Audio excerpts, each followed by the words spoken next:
No one dies outside my house. She said it like it was the simplest thing in the world. 6 massive men covered in snow and ice stood at her door past midnight, one of them unconscious and turning blue. And Evelyn Harper, 74 years old, 5'2", alone in a farmhouse with a leaking roof and a pension that barely covered her groceries, opened that door wide and said it again.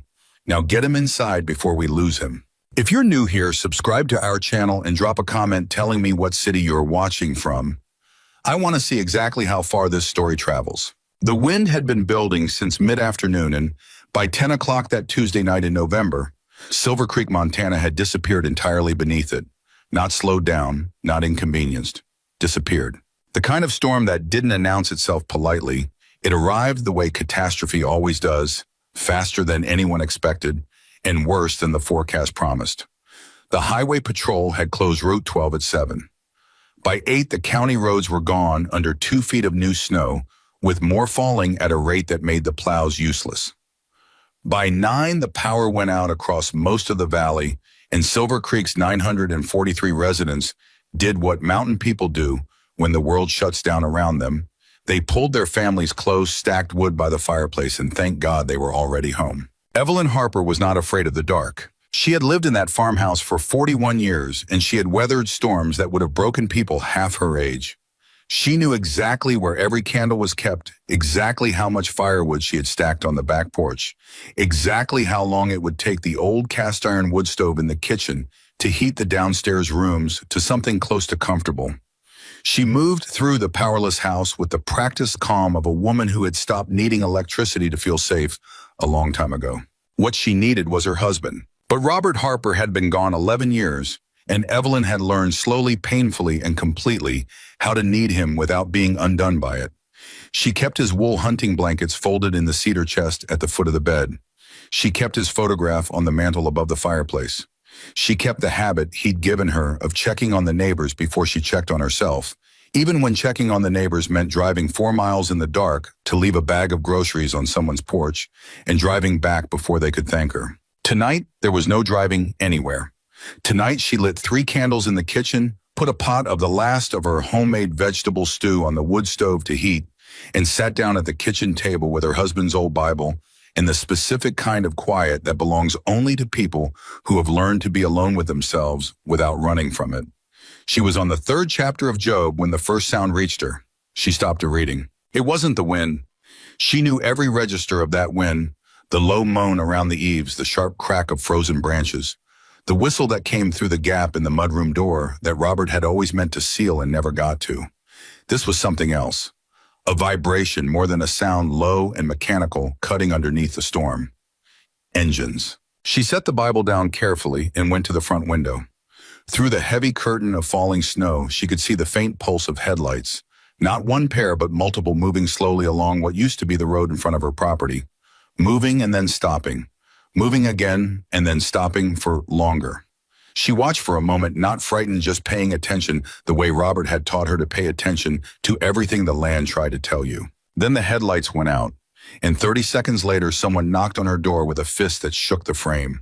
Evelyn Harper did not go for the phone. She did not go for the shotgun Robert had left her in the closet that she hadn't touched in 6 years. She went for the door because in 74 years of living, she had learned that the kind of knock that sounds desperate at midnight in a blizzard does not belong to anyone who means you harm. It belongs to someone who is running out of time. She opened the door. The man standing on her porch was enormous. Not just tall, but broad in the way that suggested his body had been built by actual labor, rather than a Jim with a silver-streaked beard and snow caked so thick on his shoulders and his leather cut that he looked like something that had grown up out of the storm itself. Behind him on the porch stood 4 more men, all of them equally large, equally frost-covered, and all of them holding up a 6th man between them, whose head was hanging and whose lips had gone the particular gray-blue that Evelyn recognized immediately because Robert had treated enough winter emergencies in his years as a forest ranger that he had taught her exactly what that color meant. She did not scream.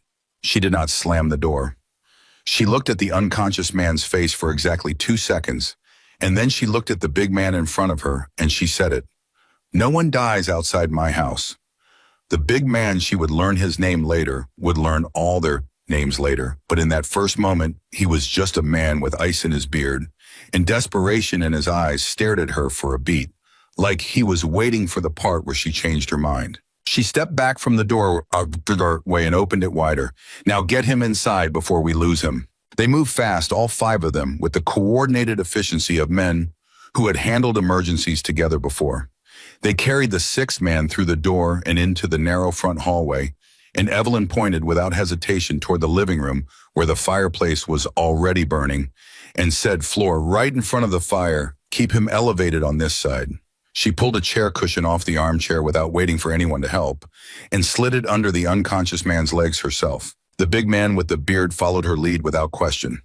That told her something. "How long was he outside?" she asked, already moving toward the seat, her chest already calculating. 40 minutes since the crash, the big man said. His voice was lower than she'd expected, quieter. "Probably another 20 before that, trying to help a family that went off the road. We got the family out. He went down trying to get back to his bike, and we couldn't get to him fast enough." "What's his name?" "Luke." "How old?" 26. Evelyn opened the cedar chest and pulled out Robert's heaviest wool blanket, the one from their trip to Wyoming in 1987, that she had washed and folded and stored like it was a sacred thing, and she brought it to the young man on her floor without a moment's hesitation. "Luke," she said, and she said it firmly, not gently, the way you say a name to someone you need to stay present. "Luke, you're inside now. You're going to be warm. I need you to try."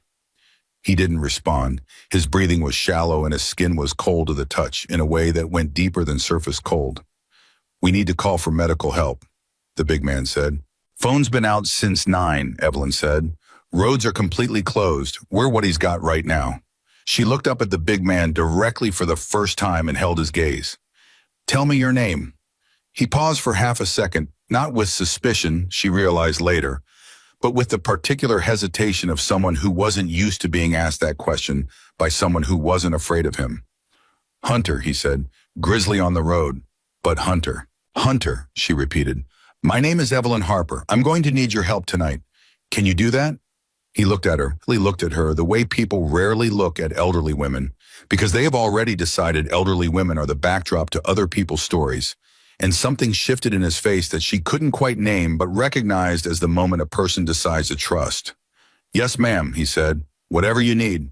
The other men introduced themselves in the brief, practical way of people in the middle of a crisis road, names offered like tools rather than pleasantries. Crow, who was the quietest and had the quickest hands. Diesel, who was enormous, even by the standards of the other large men in the room, and who moved with surprising gentleness. Rex, who had a scar across his chin and kept checking on Luke every 30 seconds without being asked.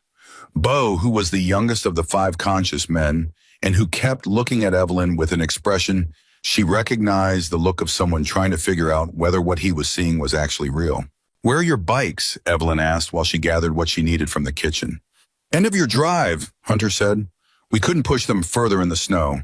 We were trying to make it to Silver Creek proper when Luke's temperature started dropping too fast. Your lights were the only lights we could see." She thought about that as she moved. One candle in the kitchen window. She always put one in the window when the power went out. Another habit from Robert, a holdover from some older instinct about letting people know a house was inhabited and warm. One small candle and it had been enough.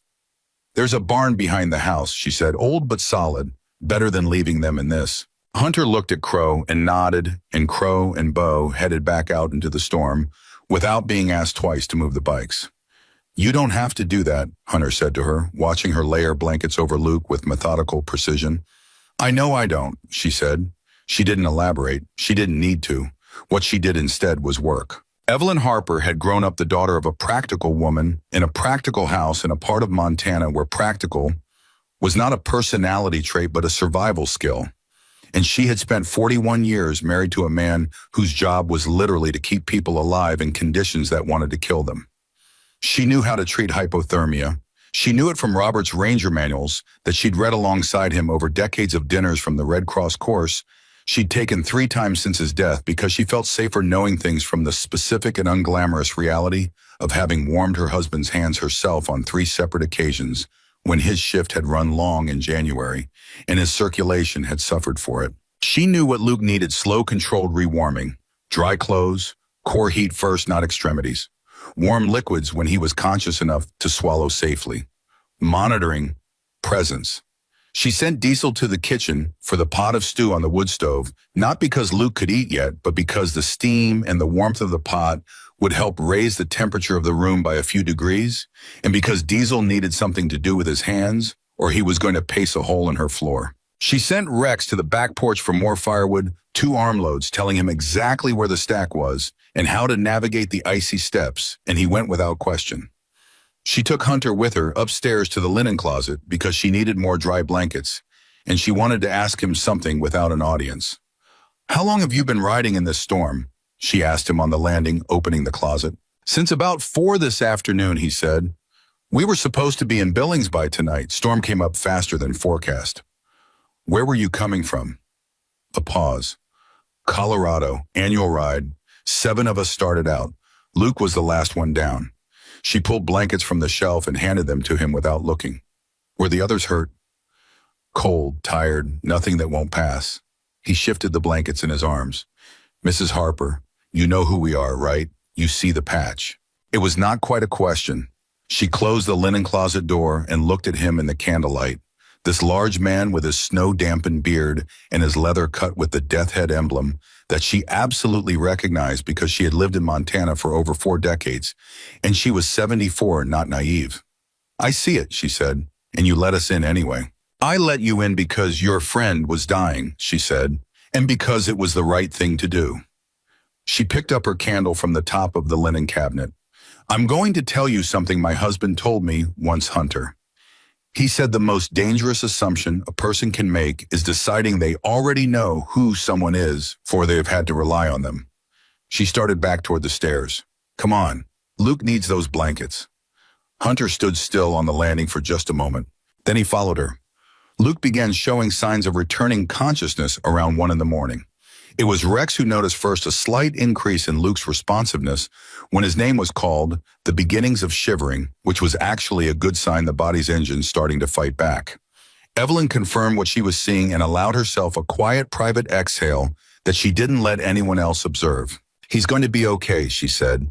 "He's going to need to stay warm and still, and he'll feel like hell tomorrow, but he's going to be okay." The relief that moved through the 5 men in her living room was palpable.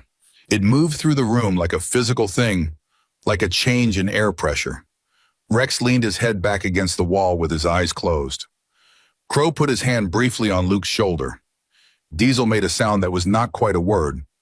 Bo, the youngest, pressed the heels of his hands against his eyes for a moment that lasted long enough to say everything it needed to say. Hunter looked at Evelyn. "Thank you," he said. 2 words. But the weight behind them was not 2 words worth of weight. It was the weight of something that had been carried a long distance and set down finally in the right place.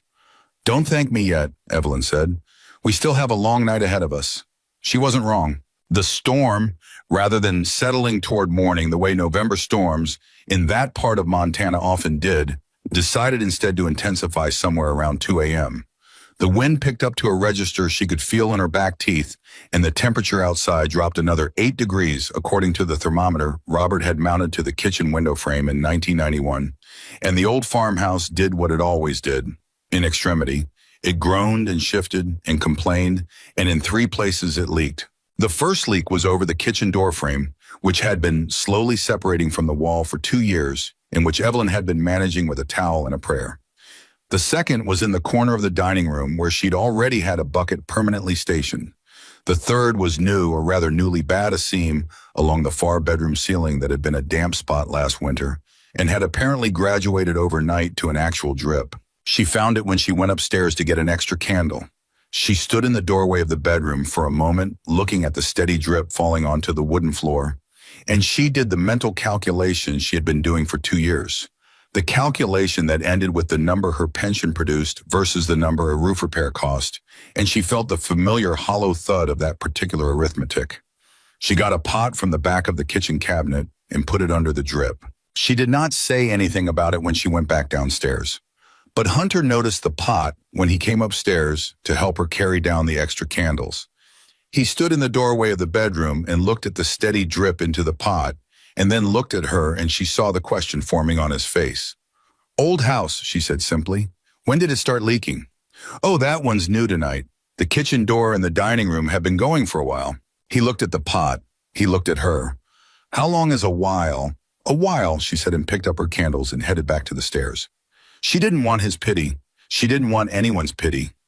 Pity was a thing that made people feel better about not helping, and she had been on the receiving end of enough well-meaning pity in the 11 years since Robert died to have formed a clear opinion about its uselessness. What she hadn't counted on was Hunter Mason being a man who was constitutionally incapable of observing a problem and not doing something about it. By 3 in the morning, while Evelyn sat with Luke and monitored his temperature and coaxed him toward alertness with quiet conversation, she became aware that the activity level in her house had quietly changed.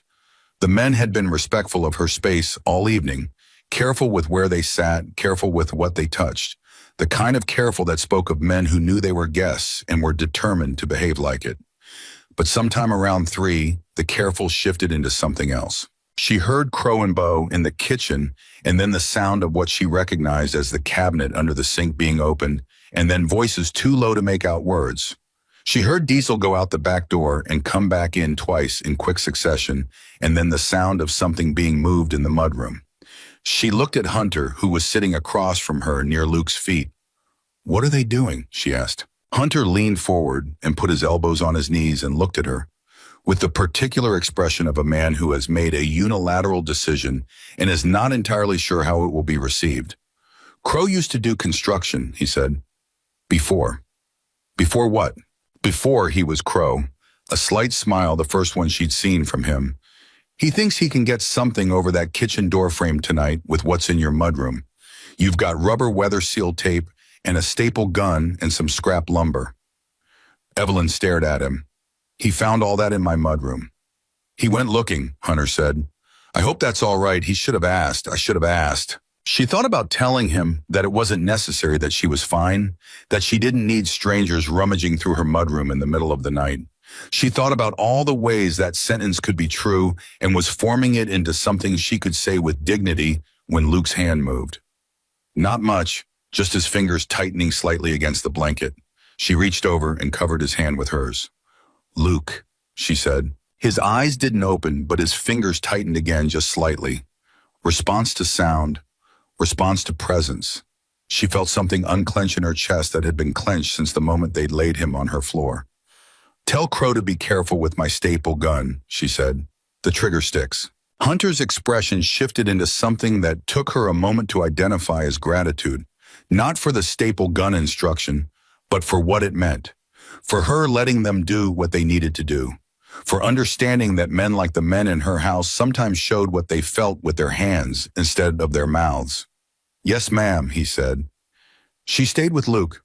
Hunter stayed with her. Somewhere around 3:30, Luke opened his eyes.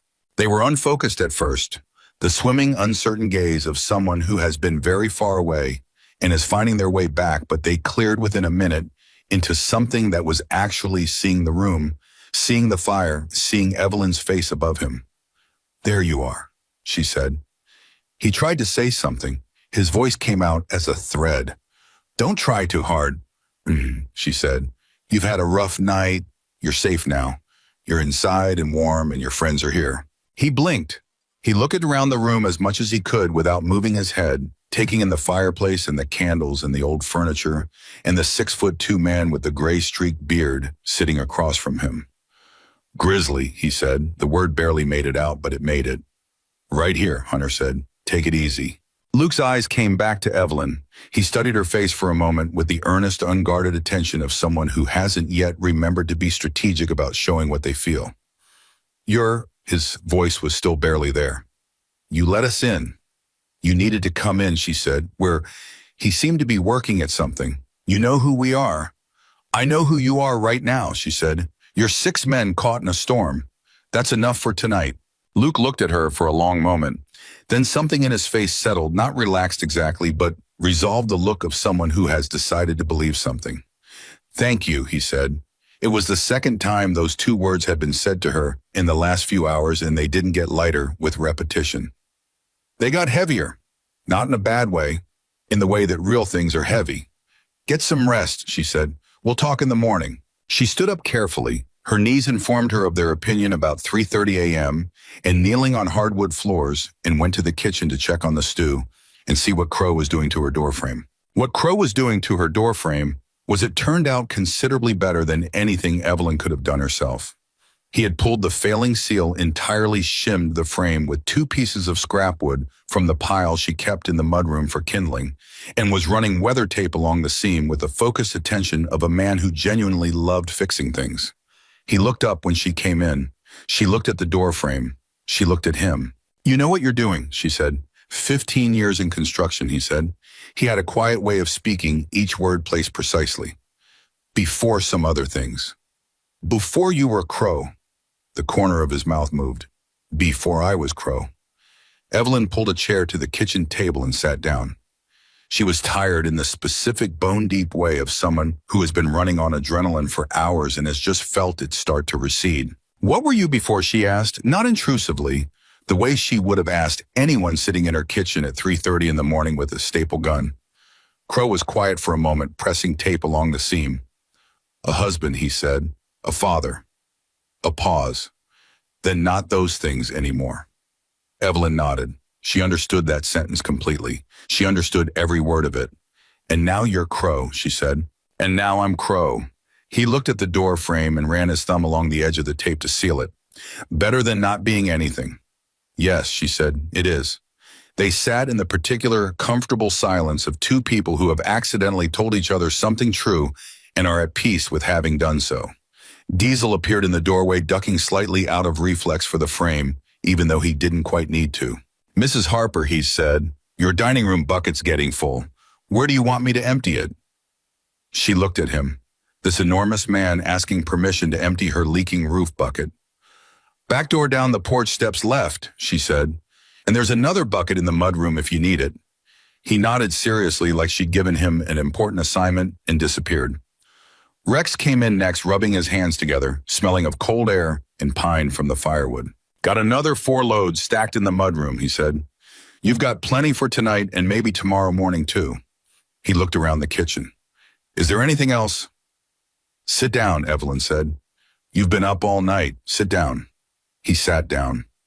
Bo appeared in the doorway next to Rex's newly vacated space, and Evelyn noticed again the particular quality of the youngest man's gaze, that effortful attention like he was trying to record everything he was seeing. "Mrs. Harper," he said, and then stopped. "Yes, he seemed to be deciding something. My mom is 71, he said. She lives by herself too, outside of Bozeman." He swallowed. I don't think about it enough, whether she has wood or whether her roof leaks or..." He stopped again. Evelyn looked at him for a moment. "Call her in the morning," she said, "when the phones come back on. That's all, just call her." He nodded, his jaw was tight. He nodded again. "And sit down," she said. "There's stew on the stove." At 4 in the morning, Evelyn Harper's kitchen held 6 Hells Angels bikers in various states of exhaustion. 1 recovering hypothermia patient in the living room, a just repaired door frame, 2 emptied buckets, a restacked wood pile, and a pot of vegetable stew that she kept refilling from jars she'd canned herself last September. She had 3 jars left after tonight. She served the last of the bread she'd baked on Sunday, a loaf she'd been rationing through the week because her grocery run wasn't until Thursday and she'd been trying to make it last. Hunter watched her cut the bread. He had been watching her the way she'd noticed he watched everything, not intrusively, not obviously, but with the steady peripheral awareness of a man who was always cataloging his environment. She saw his eyes move from the bread to the pantry door, which she hadn't fully closed, and she knew he could see that the shelves were not full. She did not close the pantry door. She had nothing to be ashamed of. "This is good bread," Diesel said, and he meant it with his whole heart. "Thank you," Evelyn said. "Robert always said I made bread like someone who understood it was serious." "Robert was your husband?" Bo asked. 41 years, she said. The kitchen went quiet in a specific way. "When did you lose him?" Rex asked. 11 years ago, March, she said. "Heart attack. He was in the field." She set the bread knife down. "He was a forest ranger for 34 years. He died doing the job." The quiet changed quality again. "I'm sorry," Hunter said. He said it without the reflexive automaticity that people usually wrapped around those words. He said it like he meant the specific content of each word. "Thank you," she said, And then, because it was 4 in the morning and she was tired and the bread was almost gone and there was something about this specific night that felt outside the normal rules of what people said to strangers, he would have loved tonight. Hunter looked at her. He would have had you all at the kitchen table by midnight, she said. He would have had your whole life stories out of you before the stew was done. He was that kind of man. She picked up her cup of tea. The kind that assumed the best of people until they gave him a specific reason not to. Sounds like someone else in this kitchen, Crow said quietly. She looked at him. He was looking at his door frame repairs with an expression of professional assessment, not at her. She almost smiled. He taught me well, she said. At 5 in the morning, Luke called from the living room. Everyone in the kitchen moved at once, the coordinated instinctive movement of a group of people for whom a change in a companion's status is a collective concern, and Evelyn was ahead of all of them, moving with the brisk economy of someone who had been watching for this moment. Luke was sitting up, not all the way up, propped on his elbows, the wool blanket still wrapped around his shoulders, but upright eyes clear present. He looked in the particular way of young men who have survived something that tried to take them simultaneously humbled and lit up from the inside. Hey, he said. Hey yourself, Evelyn said. Can you tell me your full name? Lucas James Petrie, he said. Born March 4th, 2000. Blood type B, positive. Currently located in the warmest and best-smelling house I have ever been in. He looked at her. How's that oriented times 3, she said. That'll do. I want to sit up more, he said. Give it another few minutes, she said. Your body has had a hard night. Let it catch up. He settled back onto the cushion but kept his eyes open and active. He looked at the men around him, counted them, seemed satisfied by the count. He looked around the room at the fireplace, at the candles burning low, at the old furniture, and the photograph on the mantel, and the slight worn smooth quality of a house that had been well loved for a long time by people who couldn't afford to replace things when they got old. Who lives here, he asked. I do, Evelyn said. Alone. He absorbed that. He looked at the fire and then back at her. Why'd you let us in? He asked. We come with a reputation. You came with a man who was going to die, she said. Everything else was secondary. Luke was quiet for a moment. Some people, he said carefully, would have made a different call. Some people have the luxury of making calls based on what they're afraid of, she said. I'm 74 and I live alone in a farmhouse in a blizzard. If I was going to let fear run my life, I'd have been done a long time ago. Luke looked at her for a long moment. Then he looked at Hunter. Grizzly, he said. She's something. Yeah, Hunter said. She is. Luke's eyes moved back to the photograph on the mantel. Who's that? He asked. My husband, Evelyn said. Robert. He's wearing a ranger uniform. He was a forest ranger. 34 years. Luke studied the photograph. There was something specific in his attention that Evelyn noticed, but didn't probe a quality of recognition or searching that seemed private. But before she could decide whether to ask about it, Hunter's head had lifted in the same moment, and she saw something cross his face, not quite the expression she'd have predicted, not surprise exactly, more like the specific quality of something long anticipated finally arriving. He was looking at the photograph. His face had gone very still. Mrs. Harper, Hunter said, and something in the way he said it made everyone in the room go quiet. His voice had changed register, not louder but deeper, more careful. The way a person speaks when they're about to say something that has been a long time getting said. What was your husband's name, his full name? Robert James Harper, she said. Why, Hunter was quiet for a very long moment. He was looking at the photograph on the mantel with an expression that Evelyn could not entirely read in the candlelight, but that she would later describe to herself as a man recognizing something he had spent a very long time looking for. Robert James Harper, he said, not as a question, as a confirmation. Hunter, she said, what is it? He looked at her, and the expression on his face, this large man, this road-worn man, this man who had ridden through a blizzard and held his injured friend and said thank you to a 74-year-old woman and meant every syllable of it, that expression was something she hadn't expected. It was the expression of someone who was about to be found. I think, he said slowly, that your husband saved my life. The candles burned, the fire crackled. Outside, the storm howled at a pitch that suggested it had no intention of stopping. And in the living room of a small farmhouse at the edge of Silver Creek, Montana, with the dawn still an hour away, and 6 road-worn men arranged around her worn furniture, Evelyn Harper sat very still and felt the specific sensation of the world rearranging itself around something she hadn't known was missing. "Tell me," she said. Hunter looked at his hands. Then he looked at the photograph. Then he looked at her. He had the look of a man choosing for the first time in a long time to tell the truth about something that mattered. "It was 1998, he said. "I was 23 years old and I was burning." "It was a wildfire," Hunter said, "and I was the kind of 23-year-old that nobody in their right mind should have gone back for." He said it without flinching, without the softening people usually apply to the worst versions of their younger selves. He said it the way a man says something he has rehearsed telling for a long time and has finally found the right room to say it in. Evelyn did not move. The fire crackled between them. Luke had pushed himself to sitting now, blanket still wrapped around his shoulders, watching Hunter's face with the careful attention of someone hearing a story he had never been told before, which meant it was a story Hunter almost never told. "I was running," Hunter said. "Not from the fire, from about 4 other things that had nothing to do with the fire. Warrants in 2 counties, a situation in Billings that had gone sideways. I was on a bike that wasn't mine on a road I didn't know in the Gallatin forest at 2 in the afternoon when the wind shifted." He looked at his hands again. They were large hands mapped with old scars that Evelyn hadn't examined closely until now. "You ever been near a wildfire when the wind shifts?" he asked her. Not rhetorically. He actually wanted to know. "Robert described it," she said. "He said it's like the fire decides." "That's exactly what it's like," Hunter said.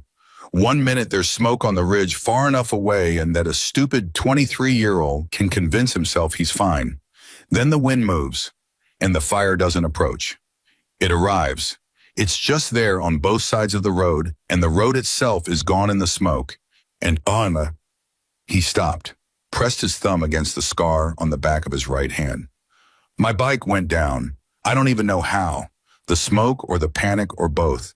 I went into the drainage ditch off the side of the road and I couldn't get the bike up and I couldn't see and I could hear it."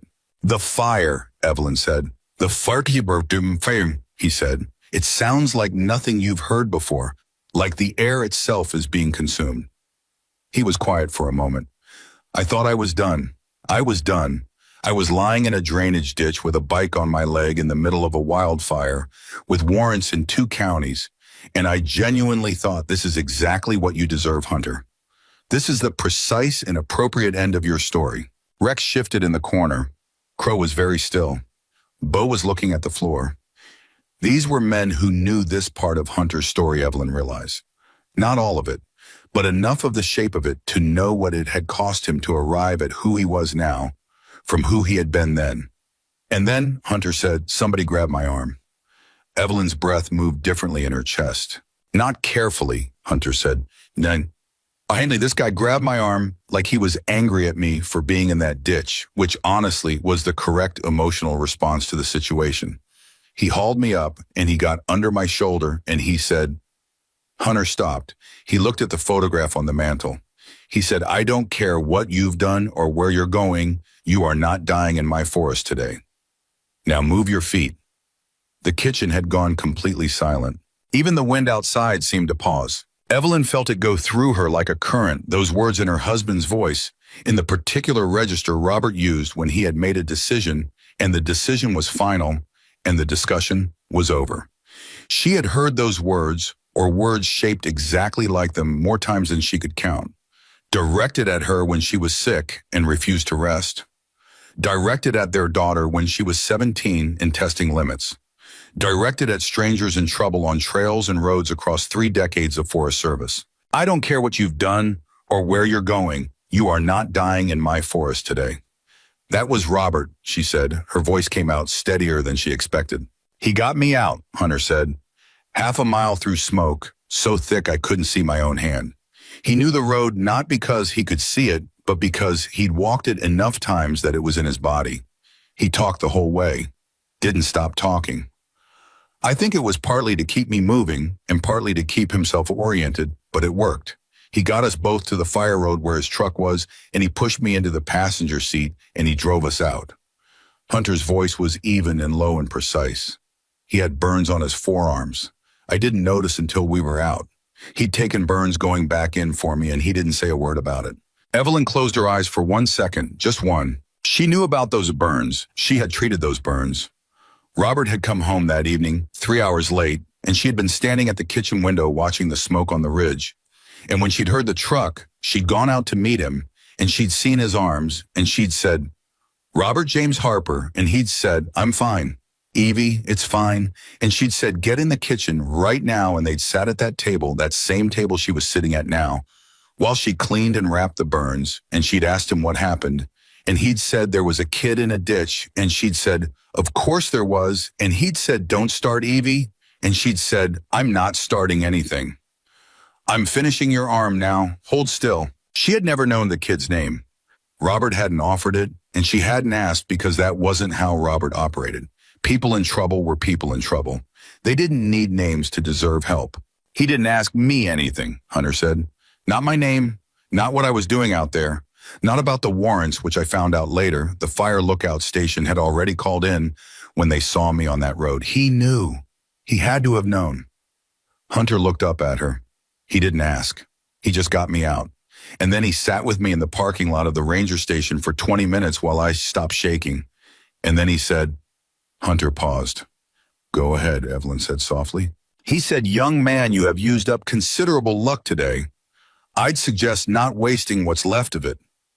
Hunter's voice roughened slightly at the edges, just slightly, and then he went inside to file his report, and I sat in that parking lot for a long time, and then I drove away. Luke made a sound that wasn't quite a word. "And you never forgot it," Bo said. It wasn't a question. "I never forgot it," Hunter said, "and I did everything wrong for a while after that. I want to be honest about that. I wasn't fixed overnight. I went back to the same things for almost 2 more years." He looked at his hands.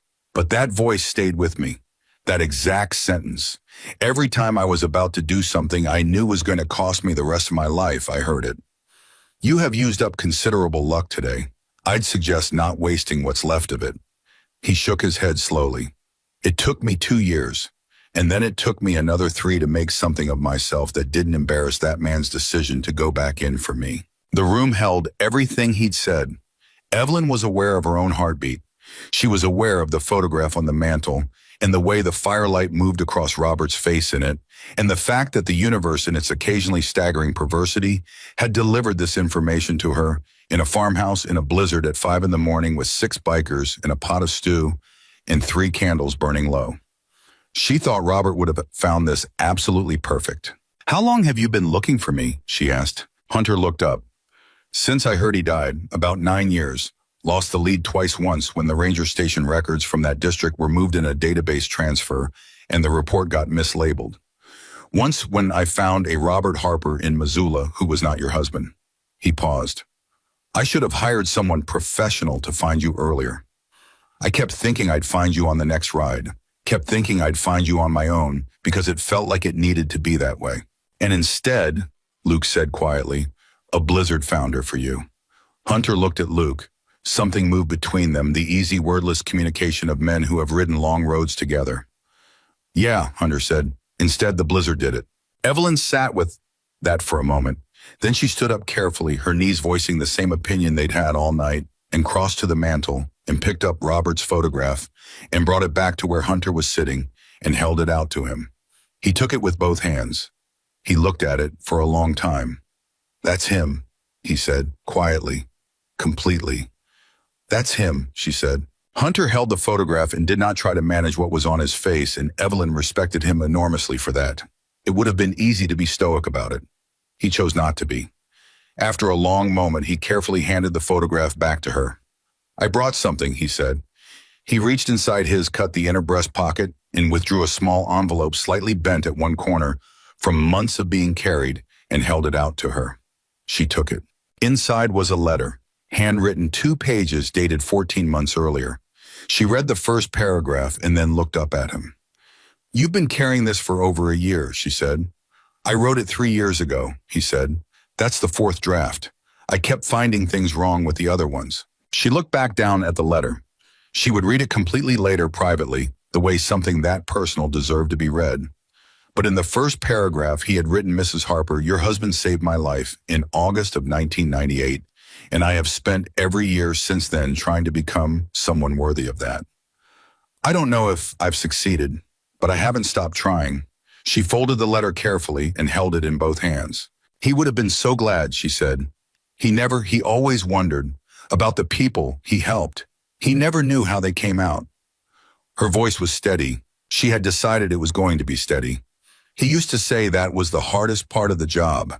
You put yourself into someone's story, and then you never get to find out the ending. Hunter looked at her. He got his ending, he said. He just wasn't there to hear it. Evelyn pressed her lips together for one moment. Just one. Then she nodded. No, she said, but I am.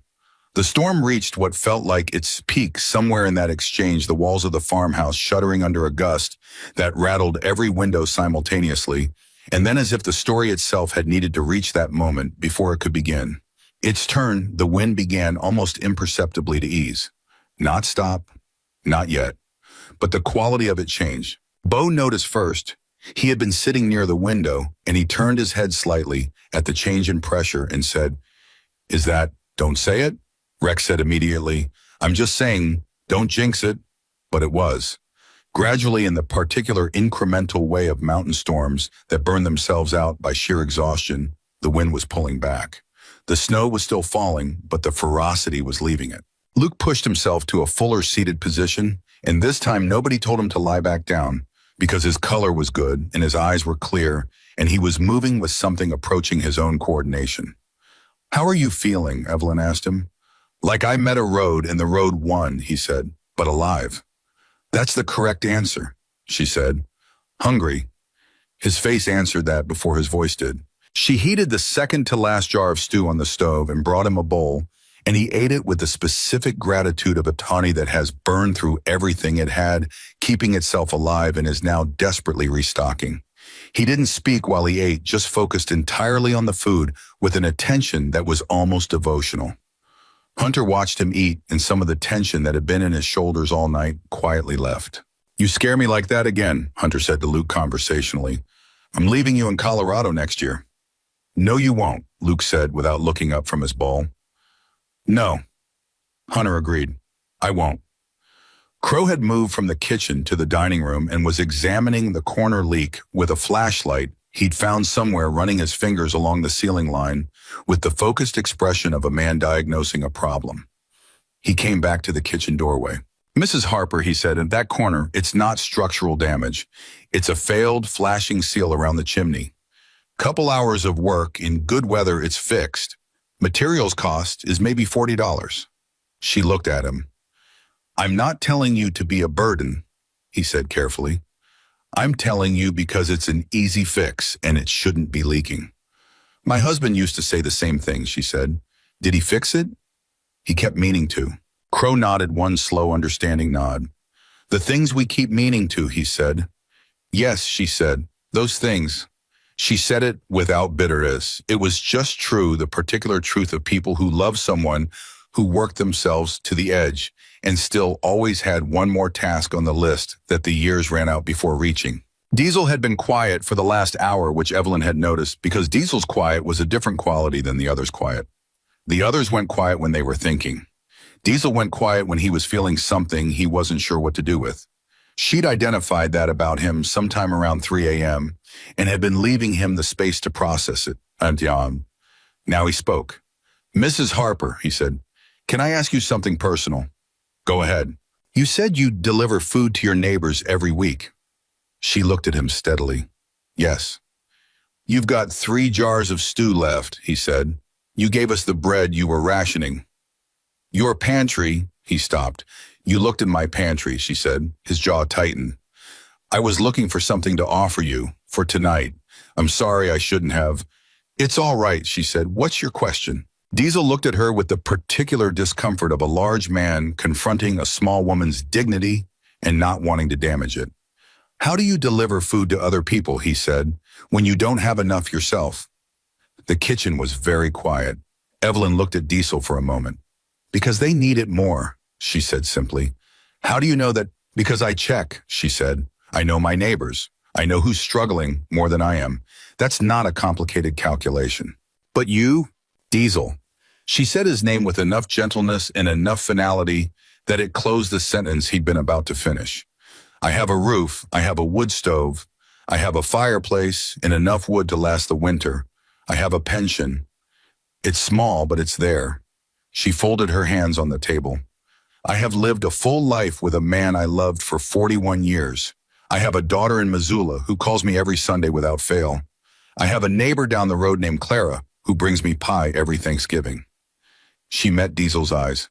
I am not a person to be pitied. I am a person who is choosing how to spend what she has. There is a very large difference. Diesel held her gaze. Yes, ma'am, he said, but he didn't say it automatically. He said it like he was filing it somewhere he intended to keep it. The thing is, Rex said from the corner. He'd been so quiet, Evelyn had almost forgotten he was there. She's feeding us right now. Everyone looked at him. He gestured at the stove, at the pot, at the empty bread plate. She's giving us her last 3 jars, he said, and she's doing it the same way she does everything else, like it's not even a question. The room sat with that. Luke, who had finished his bowl and was looking substantially more like himself, looked at Evelyn. Do you know, he said, how rare that is? No, she said, because it shouldn't be rare. The sky when Bo looked out the kitchen window at around 6:15 had gone from black to the particular blue-gray that precedes dawn in the mountains, and the snow had slowed from a wall to a curtain to something approaching actual flakes with actual space between them. Road might be passable by mid-morning, Rex said, looking over Bo's shoulder. Storm shifting north, Crow confirmed. He had more weather sense than the others. Something about the years he'd spent working outdoor construction had given him a reliable feel for it. 2-3 hours, you'll see the plows on 12. Hunter was on the phone. The signal had returned weakly sometime around 6. The tower's apparently back online after whatever had knocked them out, making calls in the living room in a voice too quiet to overhear. He came back to the kitchen doorway after 10 minutes with an expression that meant he had moved something into motion. I called our chapter coordinator, he said to the room in general. Told him where we are. He's already been in contact with our road captain about the stranded family from last night. They're fine. They made it to the county shelter. Relief moved through the room. And, Hunter said, looking at Evelyn, I made one other call. She waited. Our foundation has a regional contact in Billings. Jimmy Reyes, he does our disaster response coordination. He's going to have a supply truck out here day after tomorrow with some things. Hunter's expression was careful, calibrated to offer without imposing. Firewood, canned goods, some pantry staples. Evelyn opened her mouth. Not charity, Hunter said immediately. A delivery from us for tonight. She closed her mouth. She thought about fighting it. She genuinely considered it for about 3 seconds, the full force of 74 years of Montana independence assembling itself for the argument. And then she thought about Robert's voice saying, Evie, let people be good to you sometimes. That's also kindness. All right, she said. Hunter's shoulders dropped slightly, the way shoulders do when they've been braced against anticipated resistance. Thank you, he said. Don't thank me, she said. I'm being practical. Crow made a sound in the corner that might have been a laugh. Luke, by 7 o'clock, was sitting fully upright, had eaten twice, and was engaged in the specific activity of a young man feeling guilty about the trouble he'd caused, which expressed itself as anxious helpfulness. He had reorganized the firewood stack by the hearth without being asked, had taken over the bucket duty from Diesel without being told, and was now eyeing the kitchen shelves with the look of someone identifying his next contribution. Luke, Evelyn said without looking up from her tea, sit down. I'm fine. You were hypothermic 4 hours ago. Sit down. He sat down, but he sat down the way men do when they're complying under protest with a quality of managed energy that said he was only temporarily stationary. You want to know something, he said. Tell me. I've been writing with this chapter for 3 years, he said. I've seen Grizzly in a lot of situations. He glanced toward the living room where Hunter had gone to check on something. I've never seen him tell that story to anyone outside the club. Evelyn looked at her tea. Why not? She asked. Because it matters too much, Luke said simply. Things that matter too much, you protect them. You don't just, he moved his hand slightly, you don't just give them to people who won't know what to do with them. Evelyn understood that completely. He gave it to the right person, she said. Yeah, Luke said. He did. Hunter came back into the kitchen. He looked at Luke and said, "You're sitting. Good." Then he looked at Evelyn. "There's something I want to ask you," he said, "and I want you to hear the whole thing before you say no." She folded her hands around her teacup. "All right, this house needs work," he said. "Not just the roof flashing and the door and the corner leak. It needs real work, the kind that takes time and materials and people who know what they're doing." He held up a hand before she could respond. "I have those people. In this room and about 40 more I can get on a phone call right now. I'm not talking about a donation. I'm talking about coming back with permission and doing the work." She looked at him. "My husband spent his career helping people who didn't ask for it," Hunter said. "He didn't wait to be asked. He just identified the need and moved." He held her gaze. "I've been trying to live that way for 25 years. I'm not very good at it yet, but I'm trying." Evelyn was quiet for a long moment. Outside, the storm had retreated enough that she could hear the silence of new snow, that particular compressed quiet of a world muffled under depth. "Robert would have liked you," she said. "The you that you are now. He would have had an opinion about the younger version." "The younger version deserved every opinion," Hunter said. "Yes, but Robert would have kept it to himself. He was good at recognizing where people were trying to go." She looked at her hands. "He always said the direction mattered more than the starting point." Hunter held her gaze. "Then you'll let us come back," he said. It was still not quite a question. "I'll let you come back," she said. By 8 in the morning, the dawn had fully arrived, thin and white, and carrying the particular clarity that comes after a storm has broken, and the farmhouse had a quality that Evelyn couldn't immediately name, and then realized she could. It felt occupied, not intruded upon, not crowded, occupied in the specific way of a house that was meant to have people in it and hasn't had enough of them for too long. She felt it the way you feel a word you've been searching for when it finally arrives. The men moved around her kitchen and her living room with the settled ease of people who had been somewhere long enough to stop being careful about taking up space. Crow was at the table with his hands wrapped around a mug, talking to Rex in a low voice about something that involved a lot of specific numbers mileage or materials she couldn't tell. Diesel had taken it upon himself to wash the dishes, which he was doing at the sink, with a focus that suggested this was important work, and he intended to honor it as such. Bo was sitting on the floor of the living room next to Luke, and they were talking quietly, and once Bo laughed the surprised, genuine laugh of someone who wasn't expecting to find something funny, and the sound of it moved through the house like something that belonged there. Luke caught Evelyn looking and raised his hand in a small wave. She raised hers back. Hunter was standing at the kitchen window. She came to stand beside him, and they looked out together at the white world and the iron sky and the barn where the bikes waited. "When the road opens," he said, "we'll need to head to Billings. We're already 2 days behind." "I know," she said, "but we'll be back," he said, "inside of 3 weeks, weather permitting." "Weather permitting," she agreed. He looked at her sideways.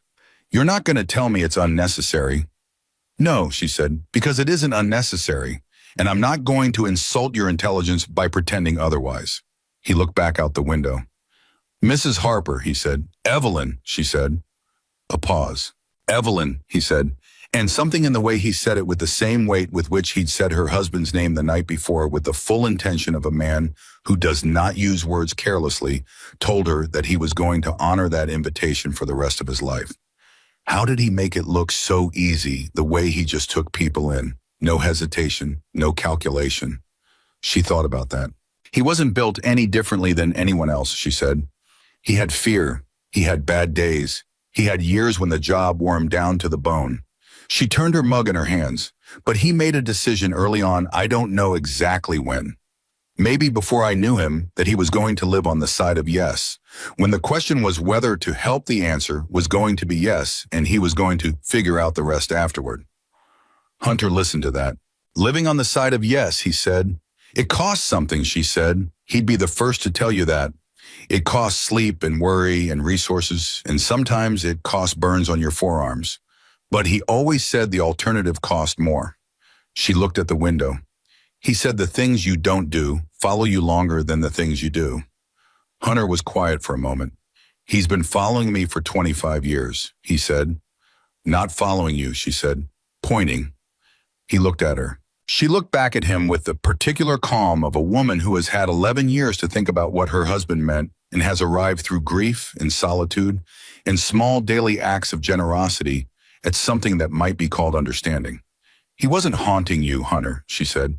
He was showing you where to go. Hunter looked away, out the window, at the white world.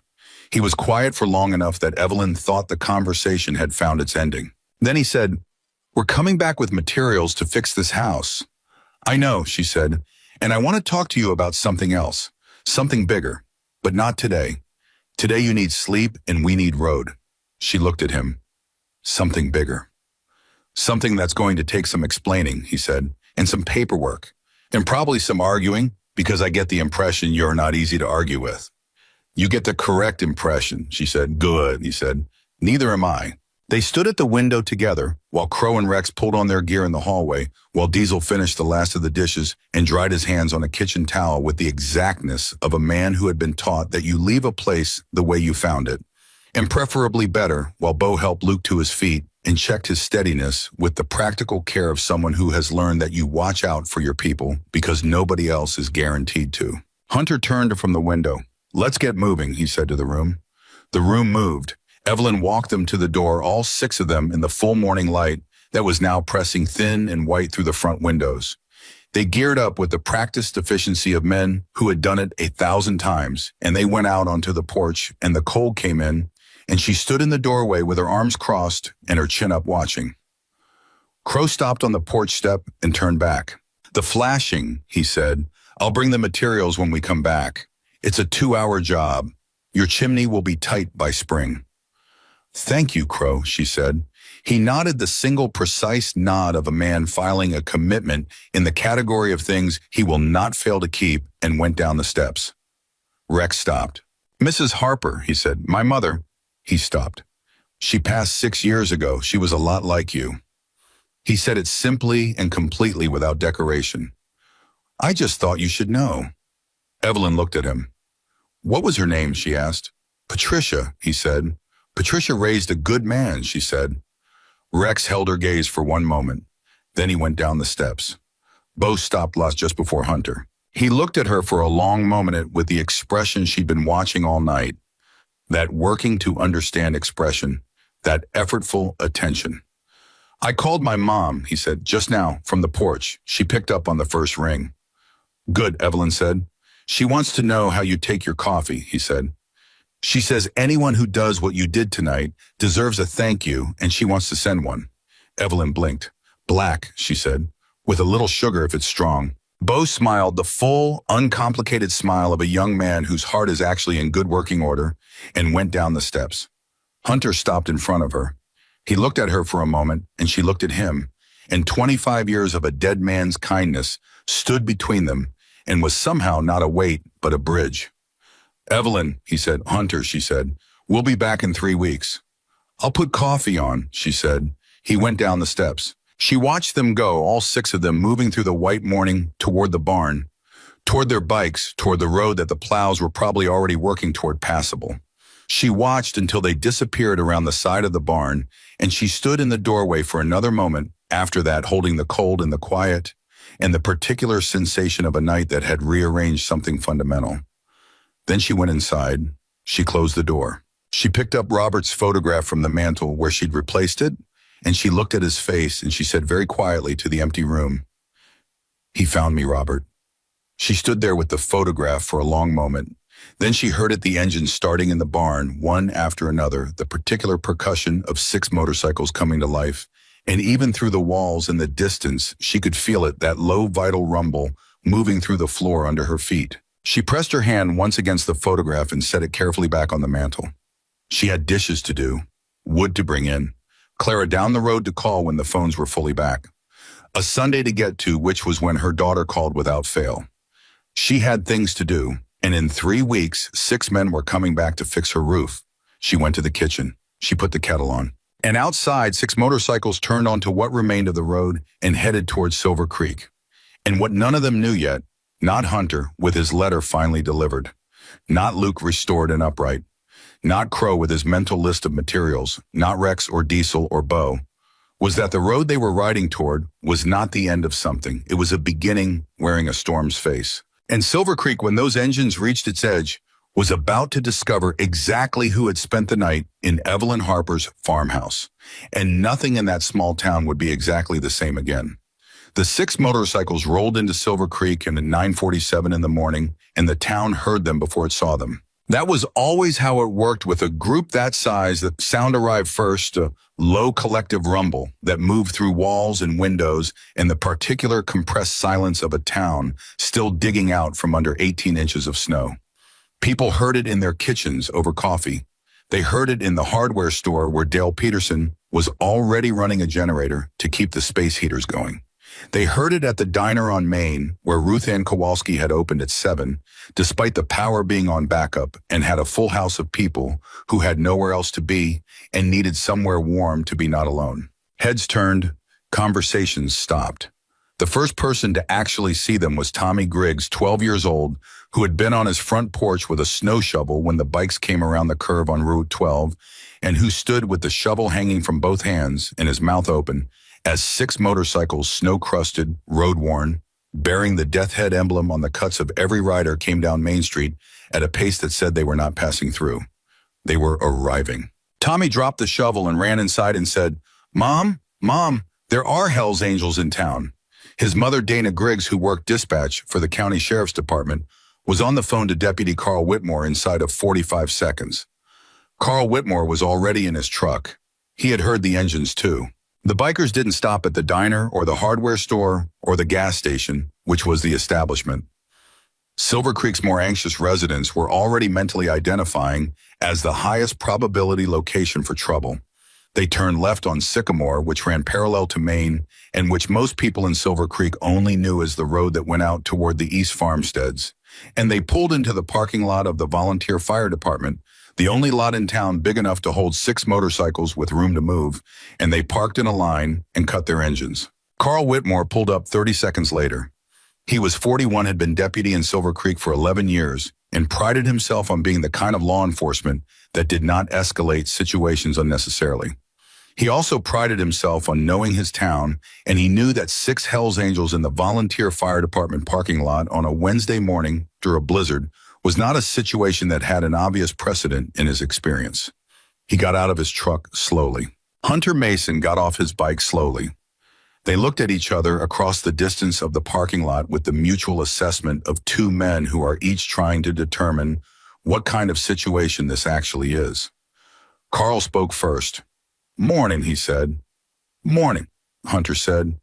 "You boys ride through last night in the storm." "We were caught in it," Hunter said.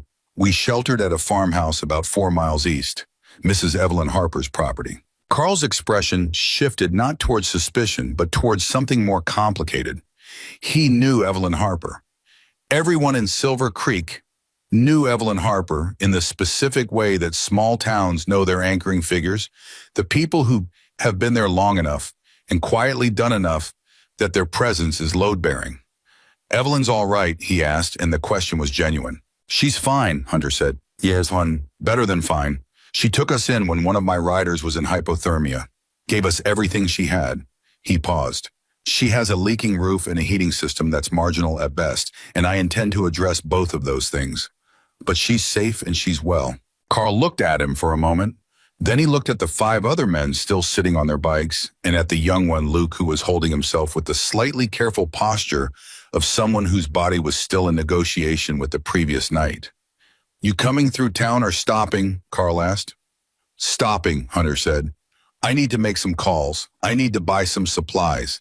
And I need to talk to whoever handles community services in this town." Carl tilted his head slightly. "That'd be Marcy Delgado at the town office. She's probably there now. She lives 3 blocks away, and she comes in even when the power's out." "Thank you," Hunter said. Carl stood there for another moment. "Deputy," Hunter said, "I understand we're not the standard Wednesday morning arrival here. I'm not going to make your job harder than it is. If you want to run our plates and run our names, do it. We'll be here." It was Carl Whitmore would tell his wife that evening the most disarming thing anyone had ever said to him in 11 years of law enforcement. Not aggressive, not accommodating in the false way of people who are hiding something, Just honest. Here we are. Do what you need to do. We have nothing to arrange ourselves around.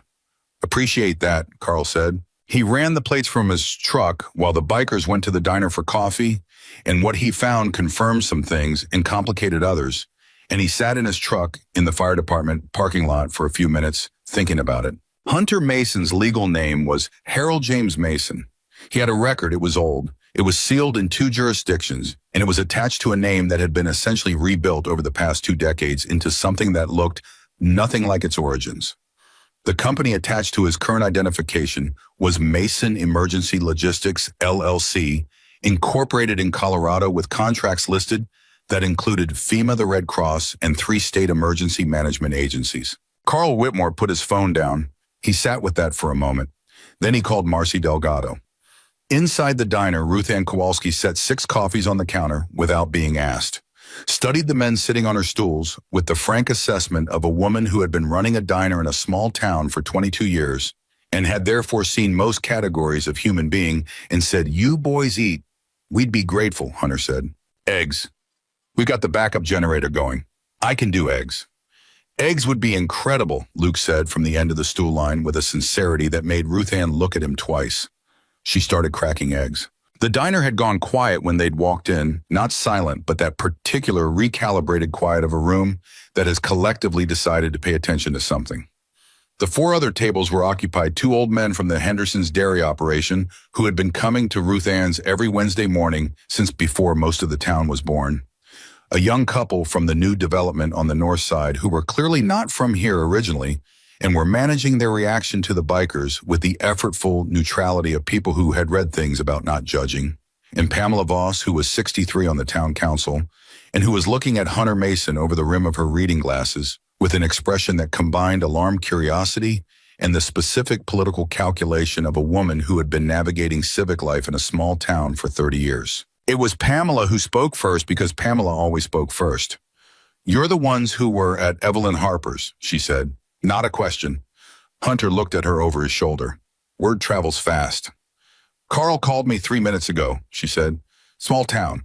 Also, Tommy Griggs told his mother, and Sandra Griggs tells everyone everything within 4 minutes of learning it herself." She set her coffee cup down. "Is Evelyn all right?" "She's fine," Hunter said, and something in the repetition, the same words he'd used with Carl, the same genuine steadiness had made Pamela's shoulders drop slightly from where they'd been.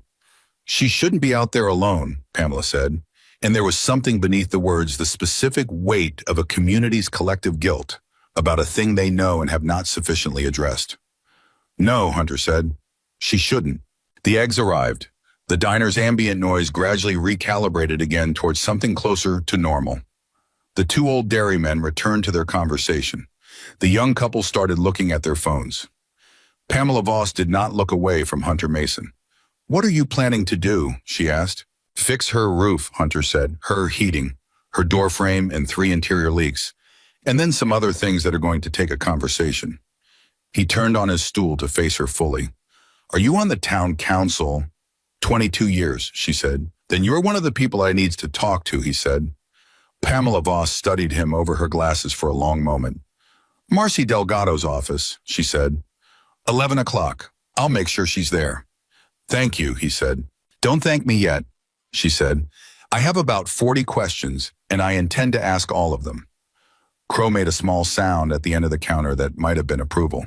The meeting at Marcy Delgado's office at 11 o'clock began with 8 people and ended with 14 because Silver Creek was the kind of place where word of an unusual meeting reached the relevant parties within the hour. By the time Hunter arrived with Rex at his shoulder, he'd left the others at the diner with instructions to rest and eat and not do anything that would complicate Carl Whitmore's Wednesday. The room contained Marcy Pamela, the volunteer fire chief, Doug Haynes, a woman named Gloria Ferris who ran the senior services program out of the church basement, and 3 other council members who had arrived with the particular energy of people who had heard something was happening and were determined not to miss it. Hunter sat down. He told them in the same precise and undecorated way he'd spoken to Evelyn all night, who he was, what his company did, why he was in Silver Creek, and what he wanted to do. He told them about the night at the farmhouse. Not all of it, the part about Robert Harper he kept close because that part belonged to Evelyn, and he wasn't going to distribute it without her permission. He told them about the hypothermia in the shelter and what he'd observed about the condition of the house and the woman living in it. Then he told them about Silver Creek, because he had, in the hours since dawn, while the road was opening and the calls were being made, done what he always did when he arrived somewhere that needed something. He had started looking. He had asked Ruth Ann questions while she cooked. He had listened to Pamela Voss with the specific attention of a man who processes community information as professional data. He had noted the fire department's equipment, the age of the emergency vehicles, the gaps in the preparedness infrastructure of a mountain town that got the kind of storm they'd had last night several times a year. What he told them was this: Silver Creek was a town that was one bad winter away from a serious crisis. Its emergency warming infrastructure was zero. There was no designated shelter, no backup power protocol, no coordinated response for isolated residents during road closures. Its volunteer fire department was running equipment that was 8 to 12 years past recommended replacement cycles. Its senior services program, Gloria Ferris, confirmed this with a look that said she had been saying it for years to anyone who would listen, served 63 residents with a budget that had not increased since 2019. He said it without condescension. He said it with the brisk familiarity of a man who had assessed 50 towns exactly like this one and understood that the gap between what a community needed and what it had was almost never the result of indifference.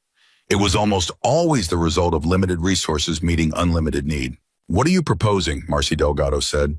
She was 45, efficient, and had the look of someone who had been trying to stretch an inadequate budget for long enough that she'd stopped being surprised by the shortfall, but had never stopped being frustrated by it. Hunter told her. The room went very quiet. Doug Haynes, the fire chief, said, "Say that again." Hunter said it again. Pamela Voss took her reading glasses off entirely, which was something she only did when she needed her full, unmediated vision on something. "You're talking about a significant investment," she said. "I'm talking about what the town needs," Hunter said. "The investment follows the need. That's how my foundation works."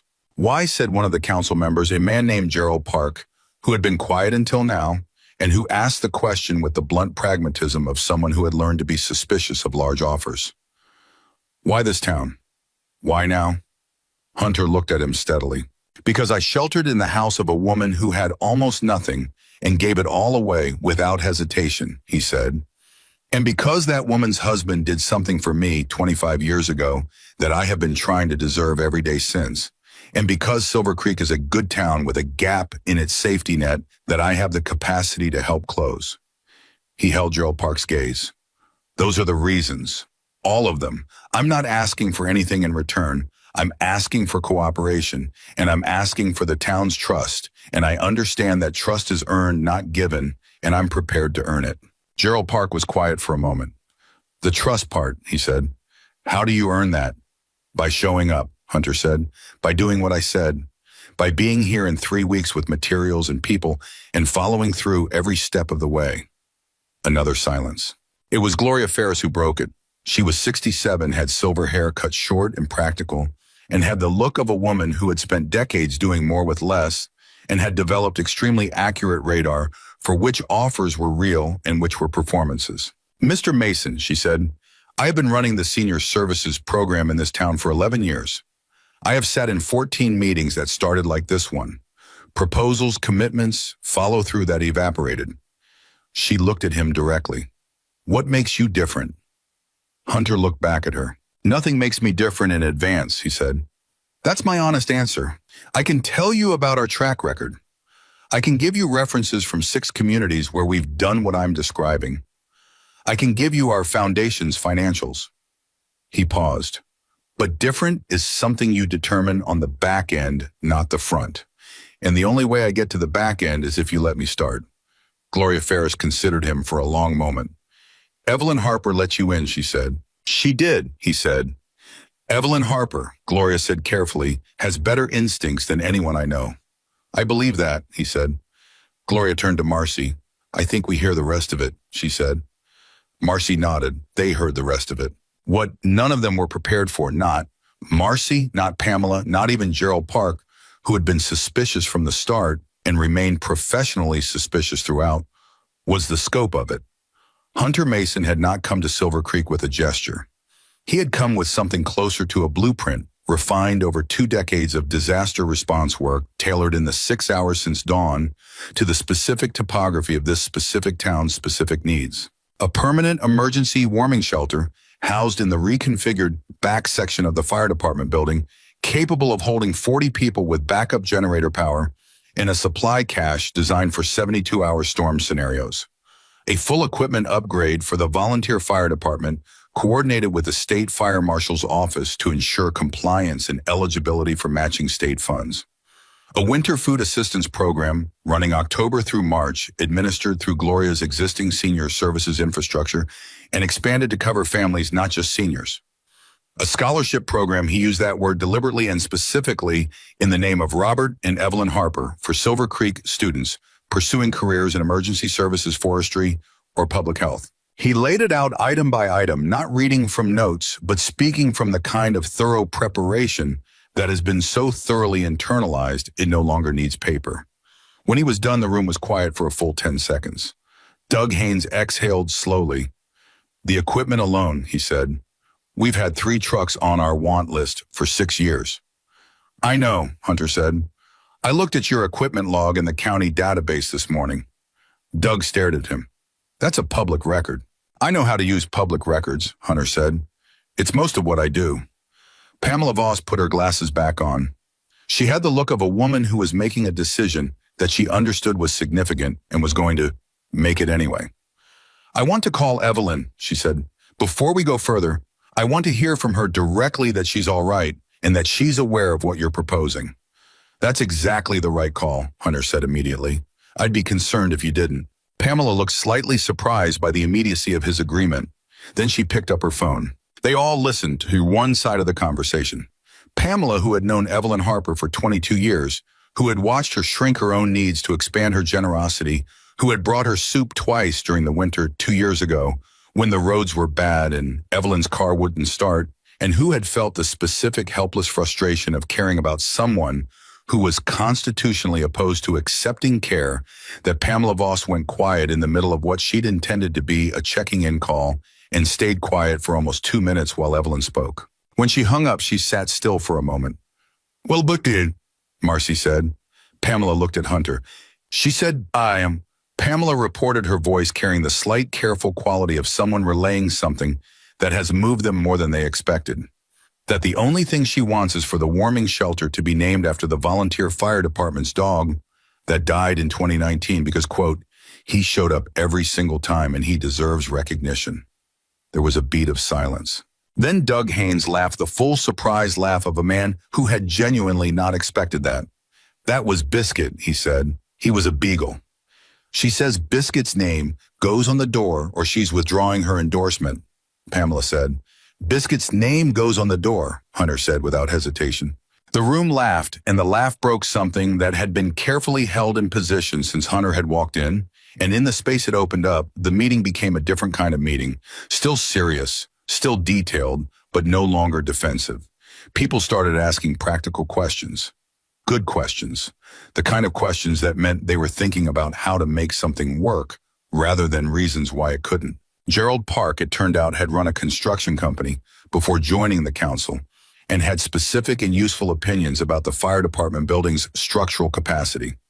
Marcy had a relationship with the county grants office that could potentially leverage Hunter's foundation money with federal matching funds in ways that could extend the reach of everything by 30%.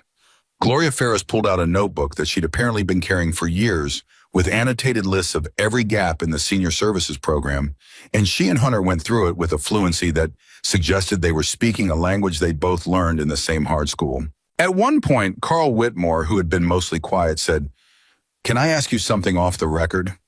"Go ahead," Hunter said. "I ran your plates this morning," Carl said. "I know who you were 20-some years ago." He held Hunter's gaze. "Does that affect any of this?" "That's your determination to make," Hunter said. "Not mine." "I know it's my determination," Carl said. "I'm asking what you think." Hunter looked at the table for a moment.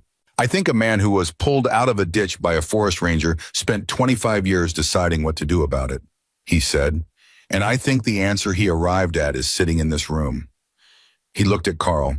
Whether that's good enough is between you and your conscience. I can't decide that for you. Carl looked at him for a long moment. Then he nodded a single conclusive nod and sat back. Good enough for me, he said. The meeting ended at 1:15 with a preliminary agreement, a list of action items, and Marcy's commitment to have the formal partnership paperwork drafted within 2 weeks. People filed out with the particular forward-leaning energy of a group that has just committed to something real, the kind of energy that is distinct from enthusiasm because it carries actual weight. Hunter walked out last with Rex into the cold afternoon. Rex said nothing for half a block. Then he said, Gloria Ferris is going to be a problem. Hunter looked at him. What? Not a bad problem, Rex clarified. A force of nature problem. She's going to take everything you offered and expand it by 50%, and you're going to find yourself committed to things you didn't plan on. Hunter considered that. Good, he said. They walked back toward the diner. What Hunter didn't know yet, what none of them knew, was that the story of the night at the farmhouse had already been moving through Silver Creek for hours by the time the meeting ended, moving in the way that stories move through small towns, where everyone knows the central characters and the territory is familiar enough that every detail lands with specific weight. Tommy Griggs had told his mother, Sandra Griggs had told the women in the church basement where she volunteered on Wednesdays, and 4 of those women were related by blood or marriage to people on the volunteer fire department, and one of them was the wife of Gerald Park. Ruth Ann Kowalski had been talking all morning between egg orders, filling in the shape of what she'd gathered from the bikers' conversation and from her own long knowledge of Evelyn Harper. By noon, the general outline was known throughout town. By early afternoon, the specifics were traveling. 6 Hells Angels caught in the storm. 1 nearly dead. Evelyn Harper alone in her farmhouse, opening the door at midnight. People reacted to that story according to the specific architecture of who they were. There were people who were frightened, not of what had happened, which had ended without harm, but of the proximity of it, the nearness of the thing that could have been different. There were people who were proud of Evelyn in the specific way that communities are proud of their best members, the pride that is partly admiration and partly relief that someone has demonstrated what you hope you would do in the same situation. There were people who were uncomfortable, and it was a productive discomfort, the kind that came from the gap between what they had assumed about the bikers based on the patch on their cuts and what had actually occurred. And there was one person who was angry. His name was Frank Dolan.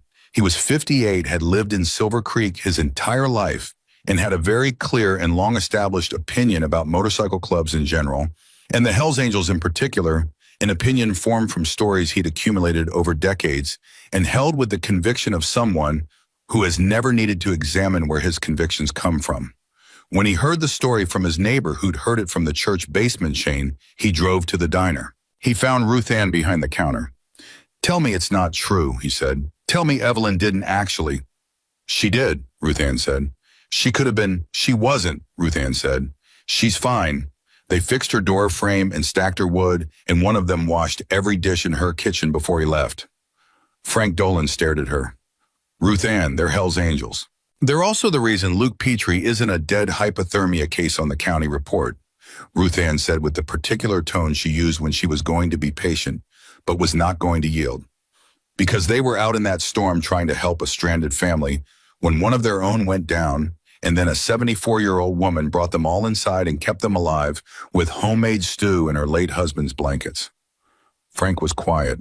It's not that simple, he said, but the conviction had left a sentence before he finished it. Frank, Ruth Ann said. She put her coffee pot down and looked at him directly. How many times has Evelyn Harper done something for you or your family in the last 20 years? A pause. Several, he said reluctantly. Did you ask what she was before you accepted it? He looked at the counter. That's different, he said. Is it? She said, and left the question sitting there while she went to refill someone's coffee because Ruth Ann Kowalski had learned long ago that some arguments were best completed in the other person's own head. Frank Dolan sat at the counter for 20 minutes. He drank a cup of coffee he hadn't ordered, but that appeared in front of him anyway. He sat with the specific discomfort of a man whose certainties have been complicated and who is honest enough with himself to know it. When he left, he did not go home. He drove out on Route 12 past the point where the plows had cleared and into the beginning of the uncleared section. And he stopped there and looked out at Evelyn Harper's farmhouse, visible at the end of the drive, smoke coming from the chimney, the tracks of 6 motorcycles still visible in the compressed snow of the driveway. He sat there for a while. Then he turned his truck around and drove back into town and went to the hardware store and bought $40 worth of chimney flashing materials because he had heard Pamela Voss talking outside the town office about a failed flashing seal, and Frank Dolan had been doing his own roof work for 30 years, and there were some things you couldn't unknow once you knew them. He put the materials in his truck bed and drove home, and didn't tell anyone he'd done it because Frank Dolan was not a man who found the public adjustment of his positions easy. But he sat at his kitchen table that night with his hands wrapped around his coffee cup, and he thought about what Ruth Ann had said. Did you ask what she was before you accepted it? Back at the diner at a corner table, Luke was on the phone with his mother in Louisville for the first time in 4 months. She cried. He didn't cry, but he was very quiet in the particular way of someone who is working hard not to. He told her about the crash, and she said, Lucas James Petrie, and he said, I know, Mom. And she said, are you all right? And he said, I am actually, I really am. And there was something in the way he said it that was different from the way he usually said the things that were supposed to be reassuring. It was true. That was the difference. It was simply actually true. Hunter watched Luke from across the diner and then looked at his phone and made a call. He'd been composing in his head since the farmhouse. His foundation's executive director, a woman named Claire Huang, who ran their operations with the same brisk competence with which she apparently ran most aspects of her life, answered on the second ring. I'm in Silver Creek, Montana, he said. I know, she said. Jimmy called me this morning. He said you were activating a regional response. Bigger than regional, Hunter said. A pause. How much bigger, he told her. Another pause longer. Hunter, Claire said. I know what it is, he said. Can we do it? He heard her thinking through it, the precise, efficient thinking of someone who has managed disaster response budgets for 11 years and knows exactly where the margins are. We can do most of it this fiscal year, she said. The equipment is a phased commitment. We'd need to structure it over 2 years. The shelter and the food program we can fully fund immediately. A pause. The scholarship fund I want to talk to you about separately. There's a structure that could make it enduring rather than one time. Enduring, he said. Yes. Then yes, she said. We can do it. Another pause, and when she spoke again, her voice had a slightly different quality. Hunter, why this town? He looked out the diner window at Silver Creek's Main Street, at the snowbank sidewalks, in the hardware store, in the fire department parking lot where 6 motorcycles were waiting, at the ordinary and essential smallness of a community that was holding its people together with what it had and needed more. He thought about Evelyn Harper in her kitchen at 3:30 in the morning, serving her last jar of stew to men who came with a reputation and nothing else. Because someone here reminded me, he said, what the job is actually for. Claire was quiet for a moment. I'll start the paperwork this afternoon, she said. He hung up. Bo appeared at his elbow with a refilled coffee and the look of a young man who was recalibrating his understanding of several things at once. Grizzly, he said. Yeah. This whole thing, Bo said. He gestured a small, encompassing gesture that covered the diner and the town and last night and everything since. Did you know when we left Colorado, did you know we were going to end up here? Hunter picked up his coffee. No, he said. We were going to Billings. But the storm, Hunter agreed. Bo shook his head slowly. I don't know what that is. Me neither, Hunter said. But I've stopped needing to know what to call it. It happened. We were there. She opened the door. He looked at Bo. Some things don't need a name. They just need to be honored. Bo was quiet for a moment. I talked to my mom twice today, he said. I know, I heard. She wants to send Evelyn Harper a Christmas card. Hunter looked at him. She wants to send a Christmas card, Bo said, to a woman she's never met in a town she's never been to, because she says anyone who does what Mrs. Harper did is the kind of person worth knowing, even from a distance. Hunter set his coffee down. Give your mother Evelyn's address, he said, and tell her she can do better than a Christmas card. Tell her we're going back in 3 weeks, and if she wants to come, there's going to be a lot of work, and she's welcome to be part of it. Bo stared at him. My mom doesn't ride. She doesn't have to ride, Hunter said. She can drive. Outside the diner window, Silver Creek continued its Wednesday afternoon business of digging out and restocking and checking on one another with the particular interdependence of a small mountain community that has spent generations learning that the blizzard does not care about your schedule, and the only reasonable response is to take care of your neighbors. People knocked on doors along the east end of town where the older residents lived alone. The hardware store ran a tab for 3 people who came in for necessities and couldn't pay until the end of the month. Clara Evelyn's neighbor called the farmhouse and talked to Evelyn for 40 minutes. And Evelyn didn't mention the bikers until Clara asked directly, and then she told it simply and completely. And Clara listened without interrupting, which was notable because Clara almost never listened without interrupting. At the end of it, Clara said, "Robert would have done the same thing." "I know," Evelyn said. "He's going to fix your roof." "In 3 weeks," Evelyn said. "If the weather holds." "I'll believe it when I see it," Clara said. Then after a pause, "But I think I'm going to see it." At 4 in the afternoon, Hunter walked back to the fire department parking lot and stood among the 6 bikes and called the chapter coordinator in Colorado and said they needed another 2 days before hitting the road. And the coordinator said he'd spread the word, and Hunter hung up and stood in the cold for a moment. Rex came up beside him. They stood there together in the way of men who have ridden enough miles together that silence is not absence. "You should call your daughter," Rex said. Hunter looked at him. "You were thinking about it all morning," Rex said. "I could tell." Hunter looked at his phone. His daughter was 23. She lived in Denver. They were in the particular stage of a father-daughter relationship that had survived his early years through the sheer force of her mother's steadiness and was now tentatively and imperfectly rebuilding itself on different terms that required Hunter to show up differently than he had when she was small, and he was still working out who he was going to be.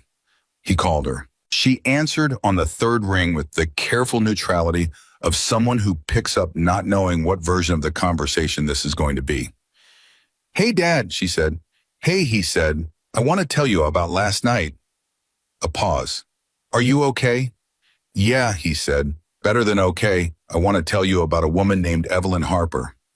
He heard something shift in her voice. Not softened exactly. Opened. "Okay," she said. "Tell me." He told her. He told her the whole thing, the storm, the door, the hypothermia, the night in the farmhouse, the photograph on the mantle, and finally with the care he would have given to something made of glass, the story of the forest ranger who had pulled him from a ditch in 1998 and said the sentence that had never fully left him, and the wife of that forest ranger who had opened her door to strangers in a blizzard 27 years later, as if it were the most obvious thing in the world. His daughter was quiet for a long time when he finished. Then she said, "Dad, yeah, she sounds like someone I would really like." "You would," he said. "She'd like you too. She's the kind of person who asks real questions and listens to the actual answers." Another pause. "I want to come," his daughter said. "When you go back, in 3 weeks, I want to come." Hunter stood in the fire department parking lot in the cold afternoon air of Silver Creek, Montana, with his phone against his ear and his eyes on the 6 bikes that had brought him through a blizzard to the end of a 25-year search, and felt something he had been circling for a long time, without being able to name it, land cleanly and completely. "Yeah," he said. "I'd really like that." After he hung up, Rex said nothing. He just put his hand once briefly on Hunter's shoulder. And that was enough. By the time the streetlights came on in Silver Creek that evening, the story of the farmhouse had completed its first circuit through the town and was beginning its second deeper now, with more detail with the specific additions and corrections that stories acquire as they move through communities that care about accuracy because they care about the people involved. It was changing things in small ways that wouldn't be fully visible until later, the way a long winter changes a landscape not in one dramatic moment, but through accumulation, through the steady work of cold and time. Frank Dolan sat at his kitchen table with his flashing materials and his coffee, and something that was beginning reluctantly to resemble a decision. Clara called 2 more neighbors before bed. Ruth Ann stayed open an extra hour and refilled coffee for free because people needed somewhere to be. And in the farmhouse 4 miles east of town, Evelyn Harper sat at her kitchen table with Robert's Bible and Hunter's letter, reading the letter in full for the first time now that the house was quiet and the morning's weight had settled into something she could hold steadily. She read it twice. Then she folded it carefully and put it in the Bible in the book of Ruth, which had always been her favorite. She put her hand flat on the cover and sat in her kitchen with the wood stove and the candles in the particular inhabited quality the house still carried from the night before. And she said quietly to the room, to the man in the photograph on the mantel, to the specific and unrepeatable fact of what one night had been, "You pointed him in the right direction, Robert. He just needed somewhere to arrive." The wood stove ticked. The candles burned. Outside, Silver Creek went about the ordinary work of being a community, which is the most extraordinary work there is. 3 weeks later, on a Thursday morning in December, when the temperature was 12 degrees and the sky was the flat white of a world, considering another storm, 12 motorcycles and 4 pickup trucks came down Route 12 towards Silver Creek. Hunter was in the lead. Crow was behind him, and behind Crow came a truck loaded with roofing materials, chimney flashing, weather seal, and lumber. Everything that had been measured and listed and ordered in the week after the first visit, sourced with the efficiency of a man who had been moving resources into hard places for 20 years and knew exactly how to do it. The second truck carried heating equipment. The third carried what Claire Huang had called the starter kit for the food program. Canned goods, dry staples, protein, enough to fill the gaps in the senior services inventory for 3 months while the formal supply chain was being established. The fourth truck was driven by a woman named Sandra Mason. She was 51, drove a dark blue F-150 with a Denver Broncos sticker on the rear window, and had her daughter's directness and her ex-husband's stubbornness in equal measure, which meant she had driven 11 hours from Denver because Hunter had said she was welcome to come, and she had decided that welcome was sufficient authorization. Hunter had not known she was coming until she pulled up behind the convoy in Billings. He had gotten out of his bike and walked to her window and said, "Sandra." She said, "Don't." He said, "I wasn't going to say anything." She said, "Good," and put her truck in drive.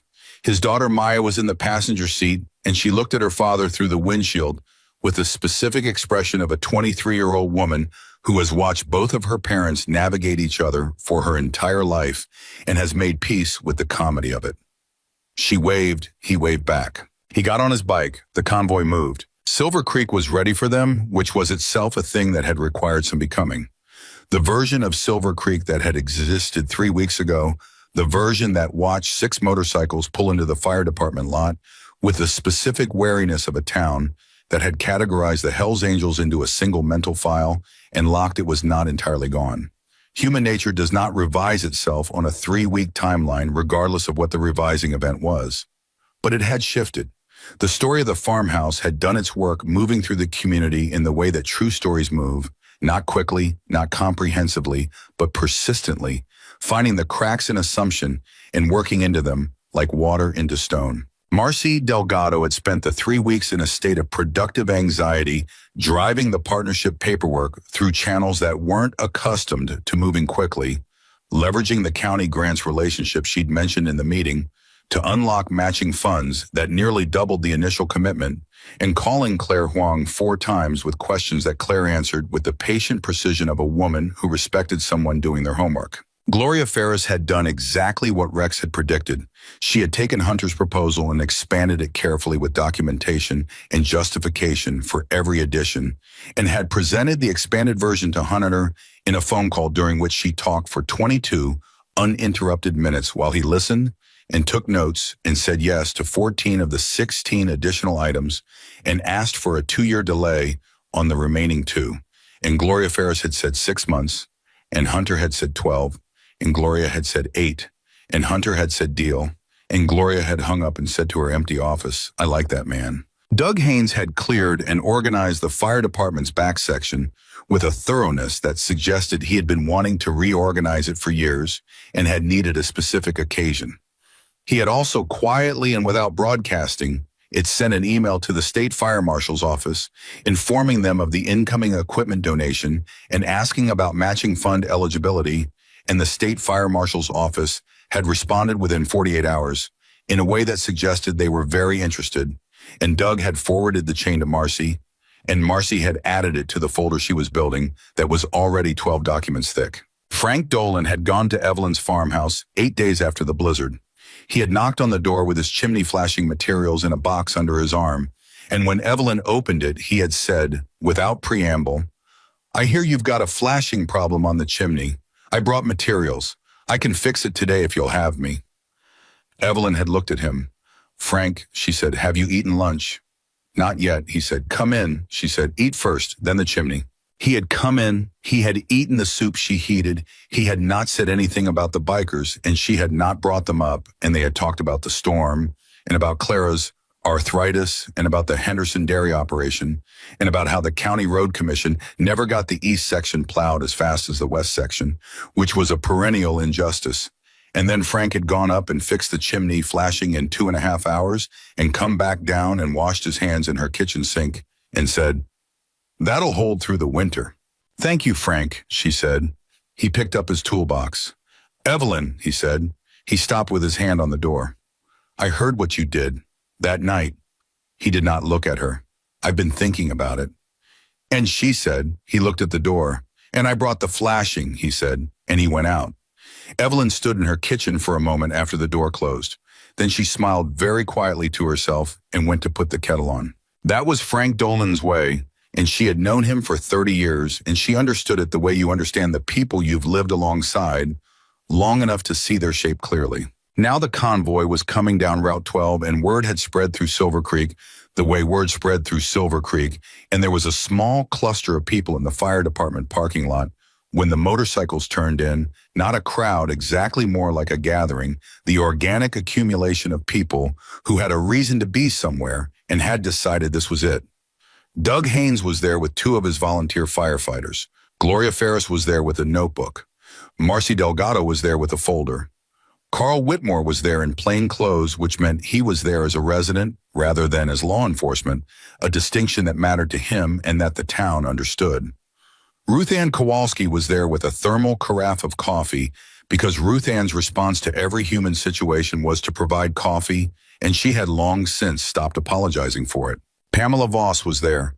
Frank Dolan was there, standing at the edge of the group with his hands in his jacket pockets, not making eye contact with anyone in particular. Hunter parked first and got off his bike, and Doug Haynes came forward, and they shook hands, and then there was a moment, one of those moments that doesn't have a script, where 2 groups of people who are not entirely sure yet how to be together in space are figuring it out in real time, and then Ruth Ann walked forward with her carafe and said, "Who needs coffee?"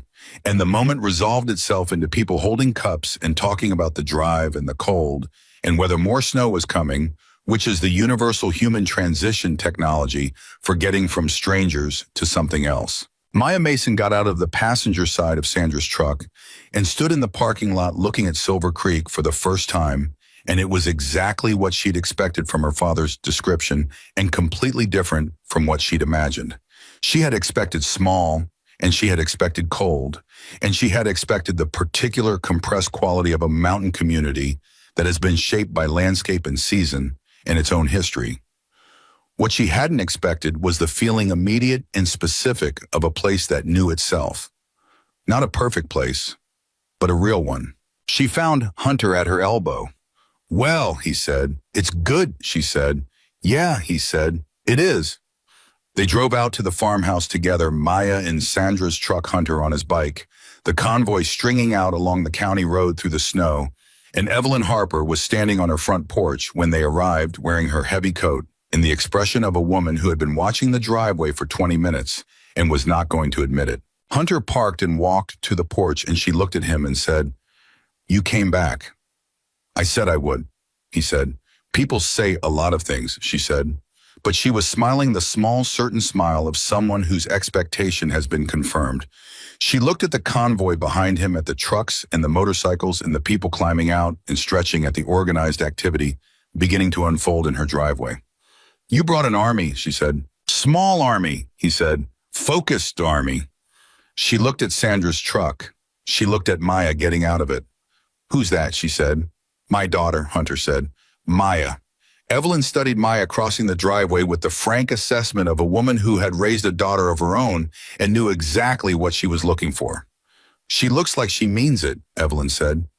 "She does," Hunter said. "It's her best quality and her most exhausting one." "It was your daughter's best quality too," Evelyn said. "And you're one to talk."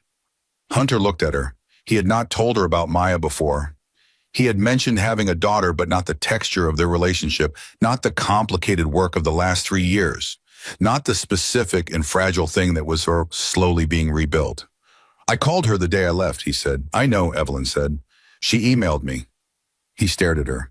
Tuesday of last week, Evelyn said. Her email address is very professional for someone her age. She introduced herself, told me what she did something in emergency medicine. She's in school and said she wanted to come and help and asked if that was all right. Evelyn looked at Hunter's expression and said without any attempt to conceal her satisfaction, I said, of course. Hunter stood on Evelyn Harper's porch in the December cold with his mouth not quite closed. You've been in contact with my daughter for 2 weeks, he said. We've exchanged 4 emails, Evelyn said. She's very direct. You can tell she was raised by people with strong opinions. Evelyn, she asked good questions, Evelyn has said. I answered them. She asked about Robert, and I told her about him, and she said it sounded like he was remarkable, and I said he had his moments. She turned toward the door. Come in out of the cold. I've got coffee on, and I made bread this morning. Hunter stood on the porch for one more moment, then he followed her in. Maya met him at the kitchen door, coming from a direction that meant she'd already been inside, already been introduced, and she had a cup of coffee in her hand, and an expression that said she had been in this kitchen for 10 minutes and already understood something about it that would take most people considerably longer. She showed me Dad's photo, Maya said. Robert's photo, Hunter said. Her husband. I know whose photo, Maya said. She told me. She told me the whole thing. Her voice carried a careful quality, not strained, but held.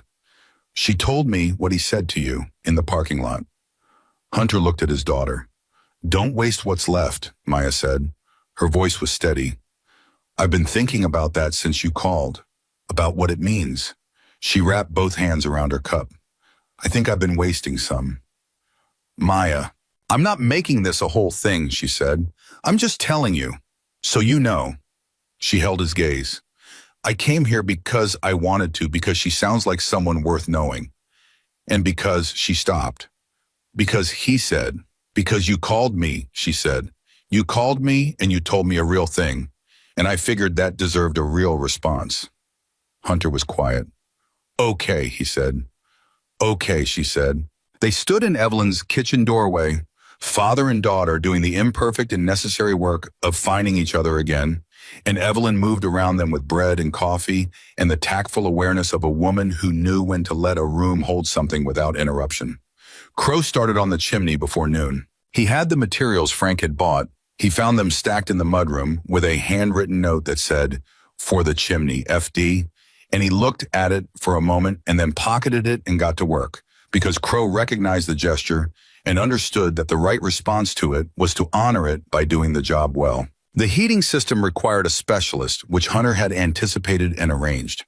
A man named Pete Alcott from Billings, who had spent 20 years doing forced air systems in mountain residential properties, arrived in his own truck at noon with his apprentice in a diagnostic unit and went to work with the focused intensity of someone who had seen this particular model of neglect before and had strong professional feelings about it. He came back downstairs at 2 in the afternoon and found Hunter in the kitchen. It's not unfixable, Pete said in the tone of a man delivering news that is technically positive but not uncomplicated. Tell me, Hunter said. Pete told him. The heat exchanger was cracked, had been cracked, he estimated for at least 2 seasons, which explained the uneven heat distribution and the particular smell Evelyn had mentioned and attributed to age. The blower motor was running at 60% capacity. The thermostat was a model that had been discontinued in 2009 for reasons Pete characterized as well-deserved. Full replacement is cleaner than repair, Pete said. I can have it done by tomorrow evening if I bring a second truck. Do it, Hunter said. Pete looked at him. I know what it costs, Hunter said. Pete nodded and went back to his phone. Evelyn appeared in the kitchen doorway. She had been upstairs with Maya, who had apparently identified the second bedroom ceiling stain as a separate issue from the chimney flashing and had been asking Pete's apprentice, a 20-year-old named Jordan, who had not expected his Thursday to involve being cross-examined by a second-year emergency medicine student with extremely good follow-up questions to explain the relationship between roof drainage and interior moisture. Pete's going to replace the whole system, Hunter said before Evelyn could ask. She looked at him. It's cracked, he said. The exchanger. 2 seasons, he thinks. She was quiet. Evelyn, he said, you've been heating this house with a cracked heat exchanger.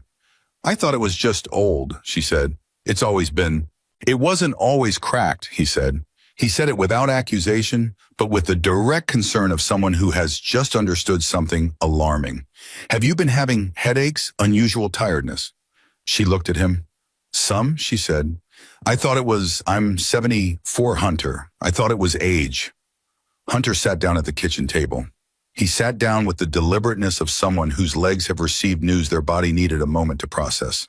It might be age, he said, carefully, or it might be low-level carbon monoxide exposure. You need to see a doctor. I'm fine, Evelyn. He looked at her, the same look she had given him the night of the storm when she wanted him to understand she was serious and the discussion was over. Please, she looked at him for a moment. Clara's son-in-law is a GP, she said. Call him today, Hunter said. This afternoon. She looked at him for another moment. The full force of 74 years of Montana independence gathered itself, assessed the situation, and arrived at the same conclusion it had arrived at on the porch 3 weeks ago when he'd offered the supply truck. All right, she said. She called Clara's son-in-law, whose name was Dr. Ben Yue, and who came to the farmhouse at 4:30 that afternoon with a portable CO monitor and a blood test kit, and the professional calm of a man who had been called to farmhouses in the middle of winters in this county for 11 years and had learned not to be surprised by what he found. He was professionally speaking not surprised.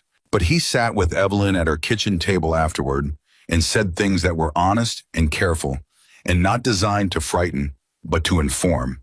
And Evelyn listened with the same quality of attention she brought to everything complete undefensive processing. 6 months more of that exchanger, Ben said, and we'd be having a different conversation. Evelyn looked at her hands. Robert would be furious with me, she said quietly. Robert would fix it, Ben said, which I understand is what's happening. Yes, she said, it is. Ben shook Hunter's hand on the way out with a grip that communicated more than a handshake usually does. Hunter held the grip for a moment and then let it go and stood at the door watching the doctor's car go down the drive and felt the specific weight of what had almost happened in a house where a woman had been quietly failing to know how much she was failing. Rex came up beside him.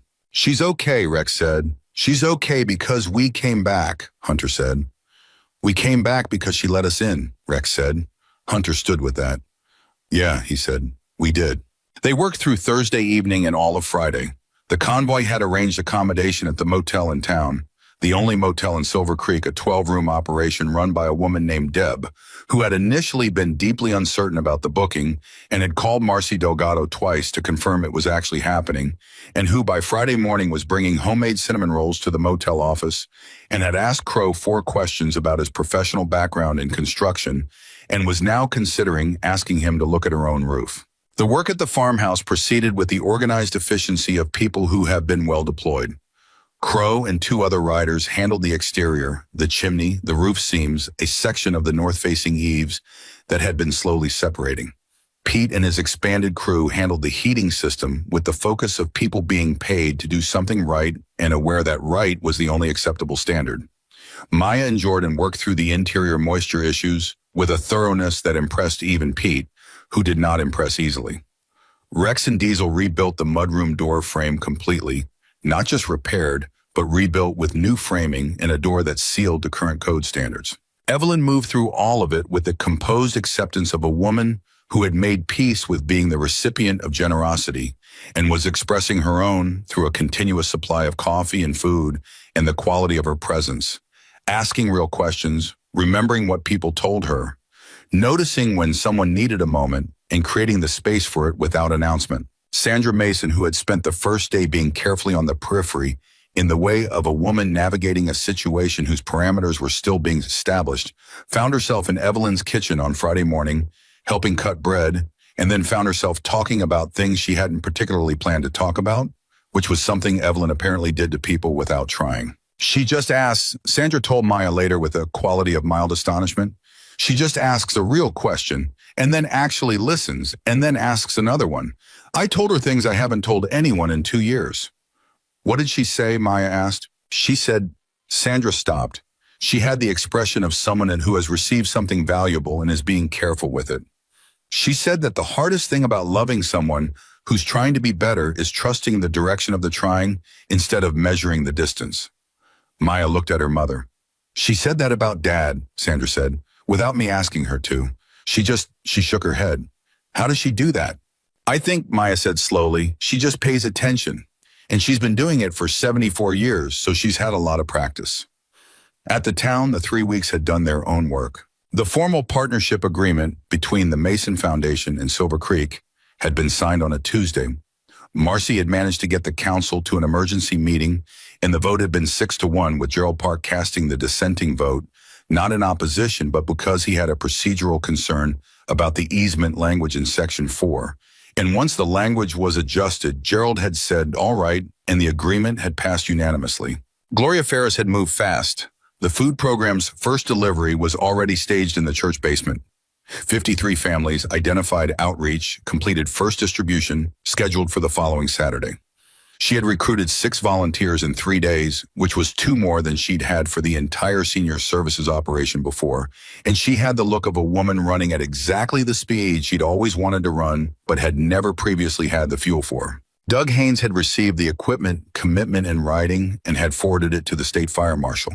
And the state fire marshal had responded with the matching fund authorization that Marcy had been hoping for, and Doug had stood in his fire station and looked at the authorization letter and thought about the truck they'd been running on a prayer and a maintenance schedule for 6 years, and felt something he was not fully comfortable identifying as relief, because it required him to admit how worried he'd been. What no one had anticipated, not Hunter, not Marcy, not Gloria, was Frank Dolan. Frank had gone back to Evelyn's farmhouse on the Wednesday of the work week, not announced, just appearing in the driveway at 9 in the morning with his truck and his tools, and a younger man who turned out to be his nephew, and had said to Crow, who was on the roof, "What else needs doing on the exterior?" Crow had looked down at him for a moment. "West side fascia," Crow said, "in the back gutter section left corner." "I can do fascia," Frank said. "I know," Crow said. Frank had worked the rest of that day. He didn't talk much. He did the work with the competence of a man who knew what he was doing and needed neither supervision nor acknowledgement. At the end of the day, he had packed up his truck and he had gone to find Hunter. Hunter was in the kitchen. Frank stopped in the kitchen doorway and looked at Hunter and said, "I want to talk to you about the warming shelter." Hunter looked at him and said, "Go ahead." "The fire department building is the right call for the shelter," Frank said. "Doug's got the space, but the insulation in that back section is inadequate. It'll cost more to heat than you've budgeted." Hunter waited. "I did commercial insulation for 12 years, Frank said. "Before I retired. I can do the shelter section. Materials cost plus my nephew for the labor. No markup." Hunter looked at Frank Dolan for a moment. This man who had stood at the edge of the parking lot on the first day with his hands in his pockets, not making eye contact, who had brought chimney flashing to a woman's house and called it just a job, who was now standing in her kitchen doorway, offering something that was unmistakably itself, regardless of what he chose to call it. "Frank," Hunter said, "I'd be grateful." Frank nodded once. "When can you start?" Hunter said. "Monday," Frank said, "if Doug can have the section clear." "I'll call Doug tonight," Hunter said. Frank nodded again and went back to his truck. Rex appeared at Hunter's shoulder. "Is that the guy who—" Rex started. "Yes," Hunter said. "Huh," Rex said. They watched Frank's truck go down the drive. "People surprise you," Rex said, not as a discovery, as a confirmation of something he already knew. "Every time," Hunter said. The moment that changed the full shape of what Silver Creek was becoming happened on Friday evening. Hunter had asked Evelyn 2 weeks earlier in a phone call whether she would be willing to speak at a community meeting. Not a town hall, nothing formal. Just a gathering at the fire department, an opportunity for the people of Silver Creek to hear directly from her and to meet the people who were proposing to change things in their town. Evelyn had said she would think about it. Then she had called back the next day and said yes, but she had conditions. The conditions were no podium, no microphone if it could be avoided, and no one was to introduce her as a hero, because she hadn't done anything heroic. She had done something obvious, and if people couldn't tell the difference between heroic and obvious, they needed to think harder. Hunter had agreed to all 3 conditions. The gathering was at 7. By 6:50, there were 60 people in the fire department's main bay, more than 2/3 of Silver Creek's adult population, which for a Friday evening in December in a town this size was extraordinary. People had come because Marcy had sent an email, and because Carl had mentioned it at the diner, and because Gloria's network had spread the word, and because Silver Creek was a town where something real happening was sufficient reason to show up. Evelyn arrived with Clara, who had driven her in Clara's car and who had dressed for the occasion in a way that suggested Clara considered this a significant event and intended to honor it sartorially. Evelyn wore what she always wore, good slacks, a cardigan, her late husband's watch on her left wrist. She walked into the fire department bay and looked at 60 people and did not flinch. Hunter met her at the door. "You don't have to say much," he said. "I know what I have to say," she said. "That's never been my problem." He smiled. She walked to the front of the room, not to a podium, just to a spot where people could see her, and the room went quiet without being asked. She looked at them. 60 people, old, young, some she'd known for decades, and some she barely recognized. She saw Frank Dolan in the third row looking at his hands. She saw Carl Whitmore near the back wall. She saw Gloria Ferris with her notebook. She saw Ruth Ann, who had brought coffee. She saw Doug Haynes standing beside a board with diagrams of the new shelter layout, and the look on his face, the specific look of a man seeing something he'd needed for years becoming real. And she thought of Robert, who had worn that look every time he came home from a rescue that had gone right. "I'm not going to tell you the story of the blizzard," Evelyn said. Her voice carried, without effort, the voice of a woman who had spent decades speaking to people in the specific registers of sincerity and practicality. "You've all heard it, some version of it anyway. The version going around town is mostly accurate, which for Silver Creek gossip is quite an achievement." A few people laughed. The tension in the room eased by half. "What I want to say," she said, "is something about why I opened the door. Because I've heard some people asking that question and want to answer it directly." She looked at the room. "I opened the door because someone needed help. That's it. That's the whole answer.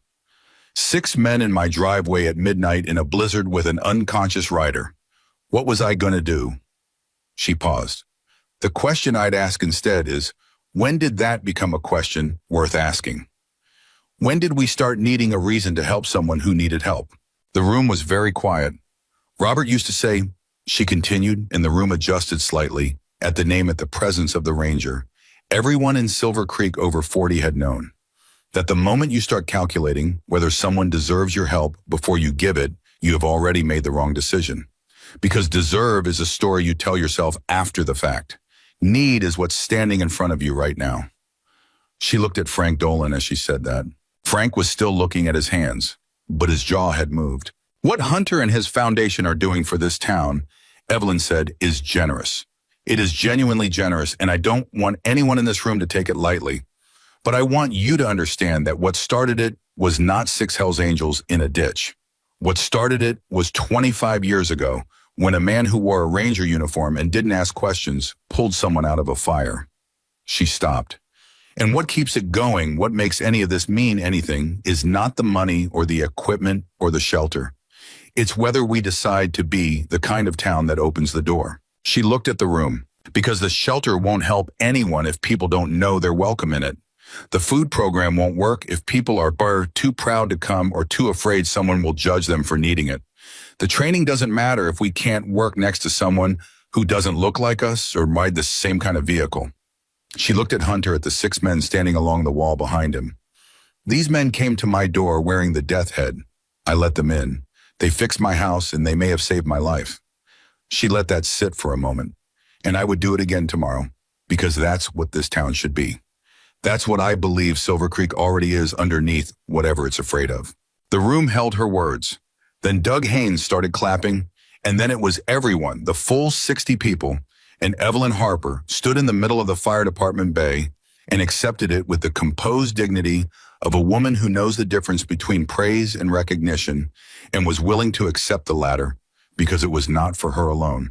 Hunter was not clapping. He was looking at her with an expression that had only one thing in it, and that thing was the specific gratitude of a person who has finally, after 25 years of trying, understood what it was they were supposed to do with what they were given. After the gathering, people stayed. They stayed in the particular way of communities that have been given permission to be what they already wanted to be. Talking to the bikers without the intermediary of assumption, asking Gloria about the food program, sign up, asking Doug about the shelter, timeline, asking Hunter questions that were practical and real and came from the place of people who had decided they were going to be part of something rather than observers of it. Frank Dolan found Hunter at the edge of the room. "Monday," Frank said. "Monday," Hunter confirmed. Frank looked at the room, at the people talking to the bikers, at Ruth Ann refilling cups, at Gloria Ferris signing people up for volunteer slots with the energy of someone who has been waiting for exactly this for 11 years. She's something, Frank said, meaning Evelyn. Yes, Hunter said, she is.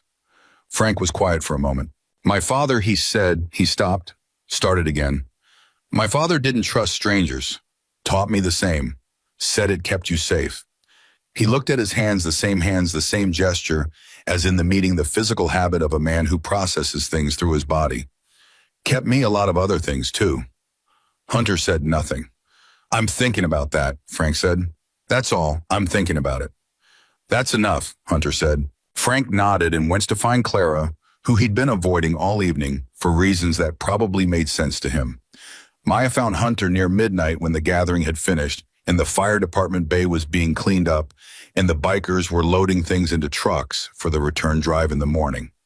She told me something tonight, Maya said. After, when I helped her to Clara's car. What did she say? Hunter said. Maya looked at her father. She said she's been watching you all week, Maya said. The way you work, the way you talk to people, the way you listen. She paused. She said you remind her of Robert. Hunter was still. She said he had the same thing you have, Maya said.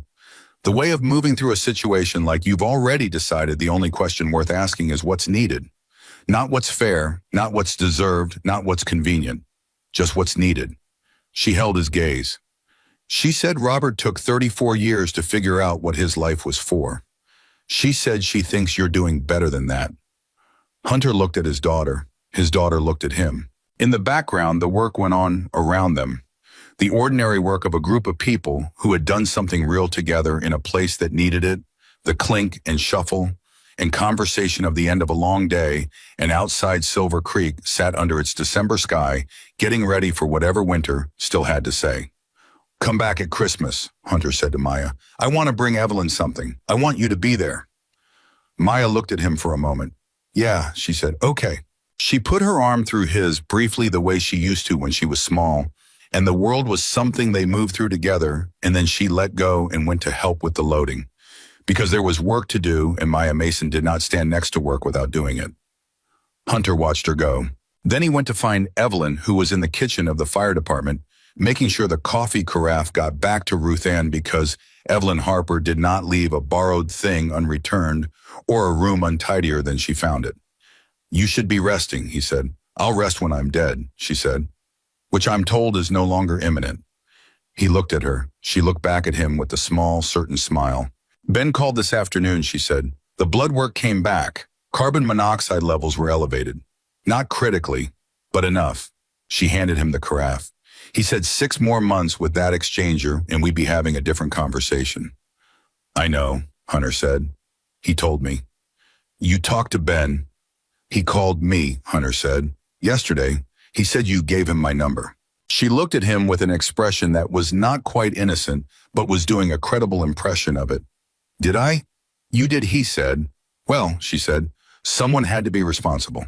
Hunter stood in the kitchen of the Silver Creek Volunteer Fire Department and looked at this woman, this 74-year-old woman, with her late husband's watch and her absolute unassailable certainty about what mattered, and felt the accumulation of everything the last 3 weeks had been settled into something he could carry.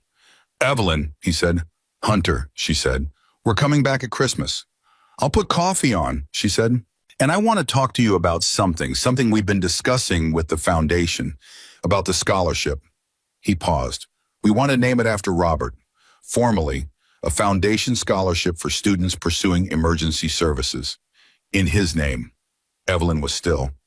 With your permission, Hunter said. She looked at the kitchen for a moment. Then she looked at him. Robert James Harper Memorial Scholarship, she said, as if she was hearing how it sounded. If you'll allow it, Hunter said. She was quiet for a long moment. Then, he would have been mortified, she said. I know, Hunter said. He would have said it was unnecessary. I know that too. He would have been wrong, she said.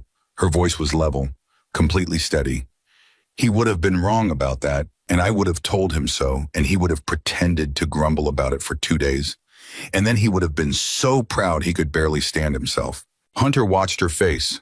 Yes, she said, you have my permission. Outside in the December night, Silver Creek was quiet under its stars, and in the fire department's back section, the framing for the new warming shelter stood ready for Monday's insulation crew, and in Evelyn Harper's farmhouse, the heating system was running clean for the first time in 2 seasons, and in the church basement, 63 families were on a list for Saturday's first food distribution, and on a whiteboard in Marcy Delgado's office, the words Robert James Harper Memorial Scholarship had been written in permanent marker the day before waiting. Everything that had been set in motion by one woman opening one door at midnight was still moving, and it had barely begun. Christmas came to Silver Creek on a Friday and the snow came with it. Not the catastrophic wall of the November blizzard. This was the other kind, the kind that arrives with intention rather than violence, steady and deep and certain of itself, the kind that by late afternoon had buried the town under 8 inches of new white and showed no sign of stopping before morning.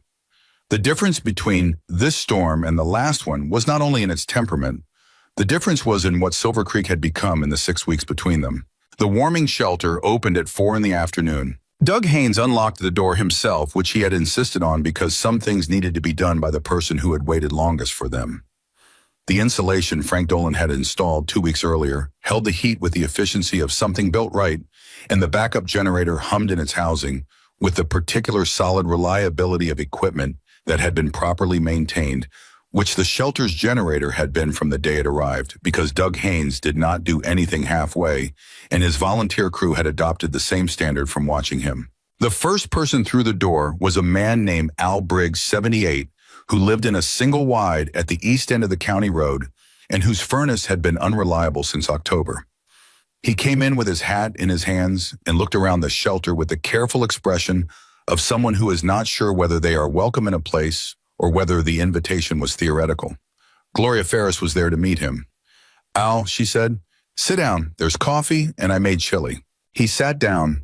He took the coffee with both hands around the cup and said, "Gloria, this is something." "Yes," she said, "it is, and it's for you. That's the point." He nodded. He looked at the room around him, the space that had been a storage bay 3 weeks ago and was now something else entirely warm and lit and filled with the smell of food. He looked at the small plaque Frank Dolan had installed beside the door, the one that said Biscuit's Place with a small engraving of a beagle below the text, and he said, "That's Biscuit," Gloria said. Al Briggs laughed, the full surprised laugh of a man who wasn't expecting to find something funny and is delighted by the discovery. "Good dog," he said. "The best," Gloria said. Doug cried at the dedication. "Doug will say he didn't. Doug will be wrong," she said. By 5 o'clock, there were 14 people in the shelter. By 6, there were 23. They came in ones and twos, and in one case, a whole family, the Garcias from the North End, mother and father, and 3 children, their heating oil having run out 2 days before payday, and each time the door opened, whoever was nearest got up and helped with coats and found seats and handed cups of coffee or hot chocolate depending on the age of the arrival. And the ease with which this happened, the naturalness of it, was the thing that Gloria would later say surprised her most. She had expected it to feel like charity. It felt like a kitchen. Hunter arrived at 6:15 with Maya and Rex and Crow and Bo, who had driven up from Colorado specifically for the Christmas visit because he had called his mother every day for 3 weeks and had told her about Silver Creek in enough detail that she had said, "Bo, you need to go back," and he had said, "I know, Mom," and she had said, "And I want to hear everything when you return," and he had said, "I know that too." Luke was not with them. Luke was in Louisville with his family for the first time in 4 years, because 3 weeks in a farmhouse bed, while a 74-year-old woman had quietly, without announcement, dismantled every excuse he had been carrying for the estrangement, had apparently been sufficient. He had called his mother the morning after the blizzard and had kept calling.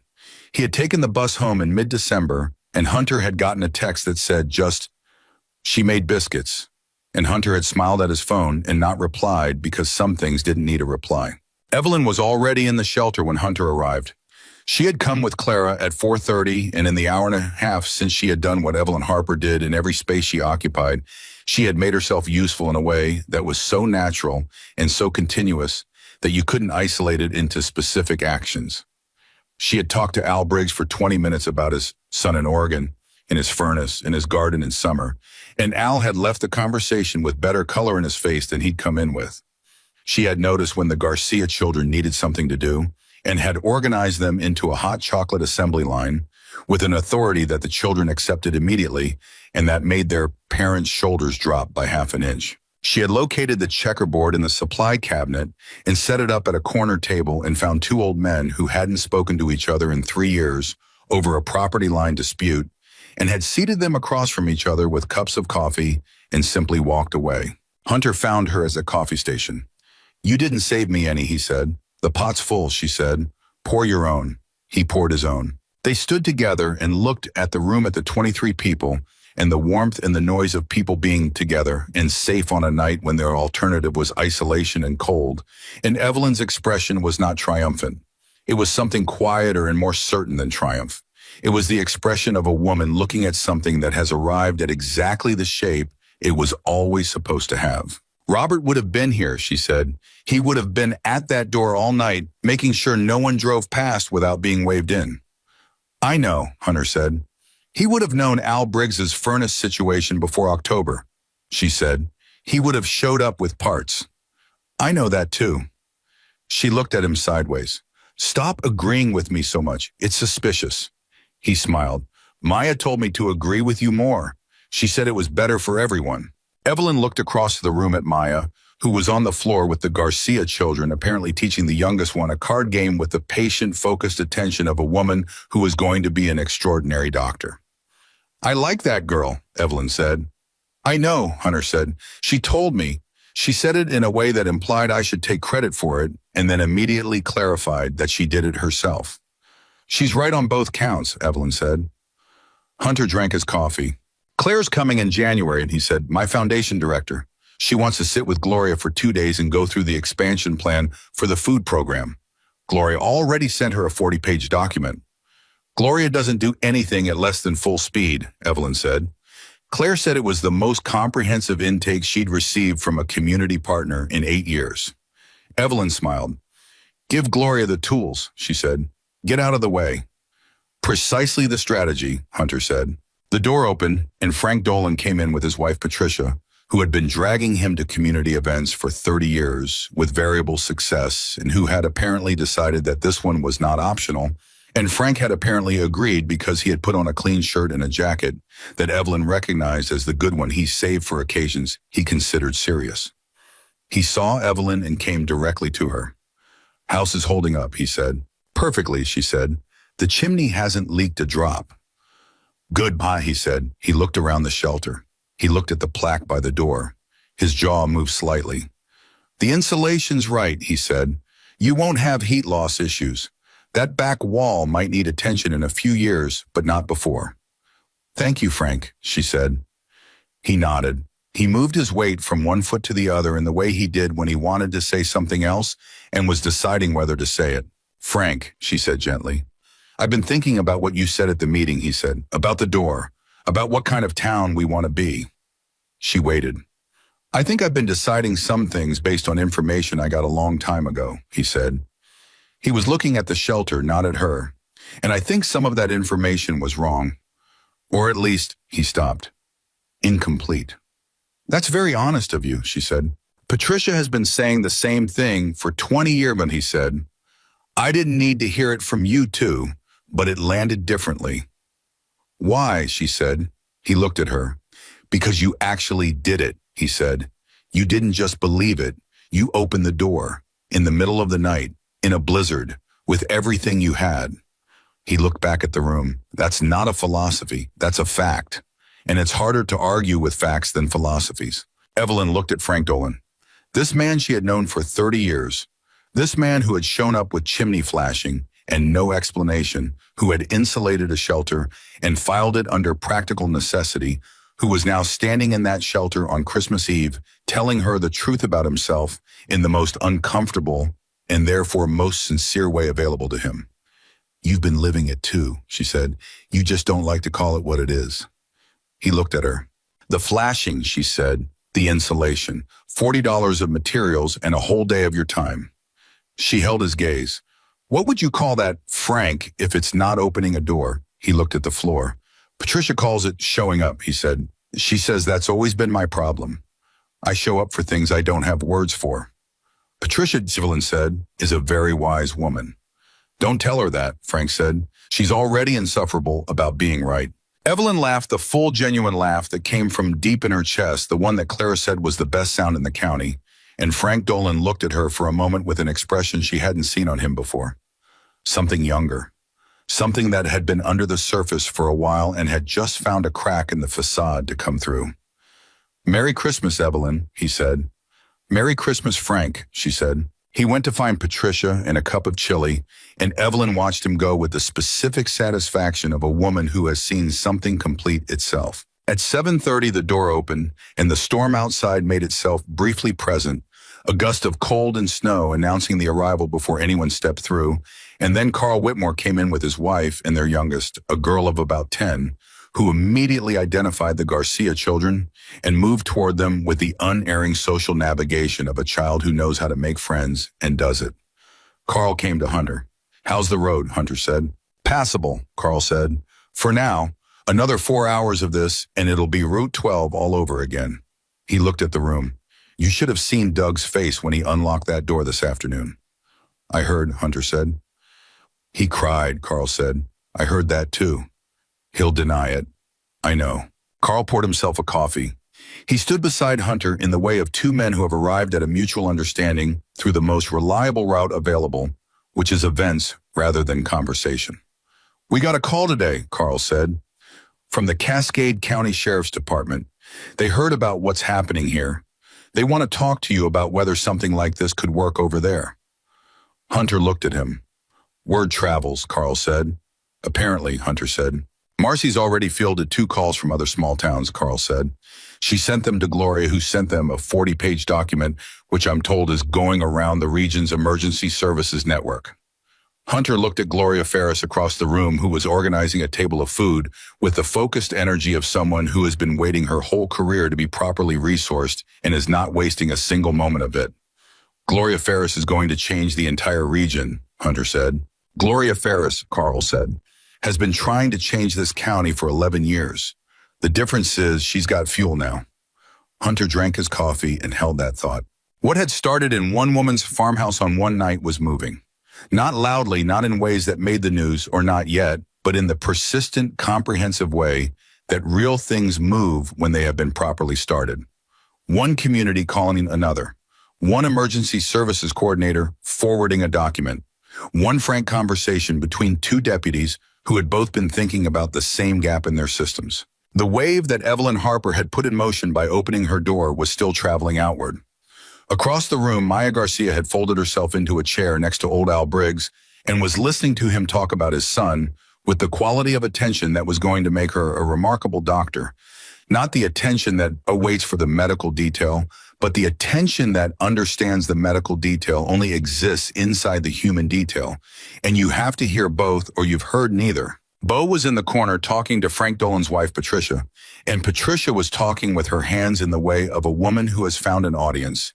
And Bo was listening with the specific expression of a young man who is receiving information that is going to stay with him. Every few minutes, Bo laughed, or Patricia laughed, or both of them did, and the sound of it moved through the shelter like something that belonged there. Crow was helping Doug with the generator check, and the two of them were deep in a technical conversation that had started about generators and migrated into structural engineering, and had now apparently arrived at a shared opinion about the county's general attitude toward infrastructure maintenance, which they were expressing to each other with the passionate fluency of 2 men who had been waiting their whole lives to meet someone who agreed with them about this specific thing. Rex was standing by the door. He was not talking to anyone. He was just watching.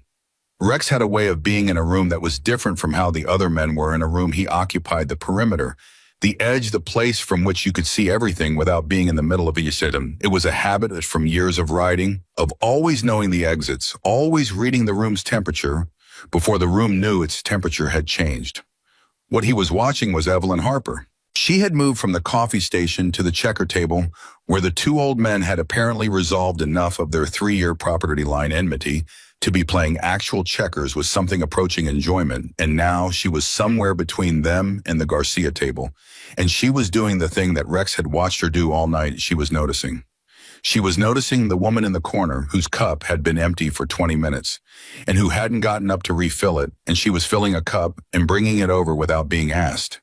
She was noticing the little girl who was Carl's daughter, who had made friends with the Garcia children, but was now standing slightly to the side with the particular expression of a child whose energy has outrun her courage, and she was crossing to her and bending to say something, and the girl laughed. She was noticing everything. Rex had grown up in a house where nobody noticed anything. His mother had worked 2 jobs and come home too tired to see, and his father had not been consistent enough in his presence to have developed the habit, and he had learned very early that noticing was something you either found a way to do for yourself or went without. He had ridden long enough with Hunter to know that noticing was something you could learn, that it was less a gift than a practice, but he had never seen it done with the seamless naturalness with which Evelyn Harper did it, as if not noticing would require more effort than noticing. He thought about Patricia Reyes, his mother who had died 6 years ago, and who he had told Evelyn about on the porch of this woman's farmhouse in November, and who Evelyn had called by name and said had raised a good man, which was the most specifically right thing anyone had ever said to him about her, and which he had been carrying since with a care that said something about how rarely he'd been given things worth carrying carefully. He thought Patricia would have liked this room. He thought Patricia would have been that woman refilling the cup before it was asked for. He thought maybe that's what she was trying to show me, and I was too young and too angry to see it. Evelyn appeared at his elbow. He hadn't seen her come. She had just arrived the way she arrived at things, without announcement, without the preamble that most people needed before they could be present somewhere. "You've been standing here for an hour," she said. "Thinking," he said. "About what?" He looked at the room. "About what this is," he said. "What it actually is. Not the shelter, not the program. Just," he gestured, "this." Evelyn looked at the room with him. "What do you think it is?" she said. He thought about it. "It's what happens," he said slowly, "when someone refuses to be afraid. It just..." He paused. "It spreads, like you did it, and then Hunter did it, and then the town started to do it, and now it's going to other counties, and..." He stopped. "I'm not explaining it right." "You're explaining it perfectly," she said. He looked at her. "Courage is contagious," she said. "That's all. Most people don't know that because they're waiting to see it in someone else first. They need the proof. Once they have the proof..." She shrugged. "They find out they were capable of it all along. They just needed to see it done." Rex was quiet. "My mother knew that," he said. "She just lived it every day, without making a thing of it." "The best ones always do," Evelyn said. He looked at his coffee cup. "Patricia Reyes," Evelyn said, just the name, the way she had said it on the porch weeks ago with the full weight of the name of a person who mattered. "Yeah," he said. "She's in this room," Evelyn said.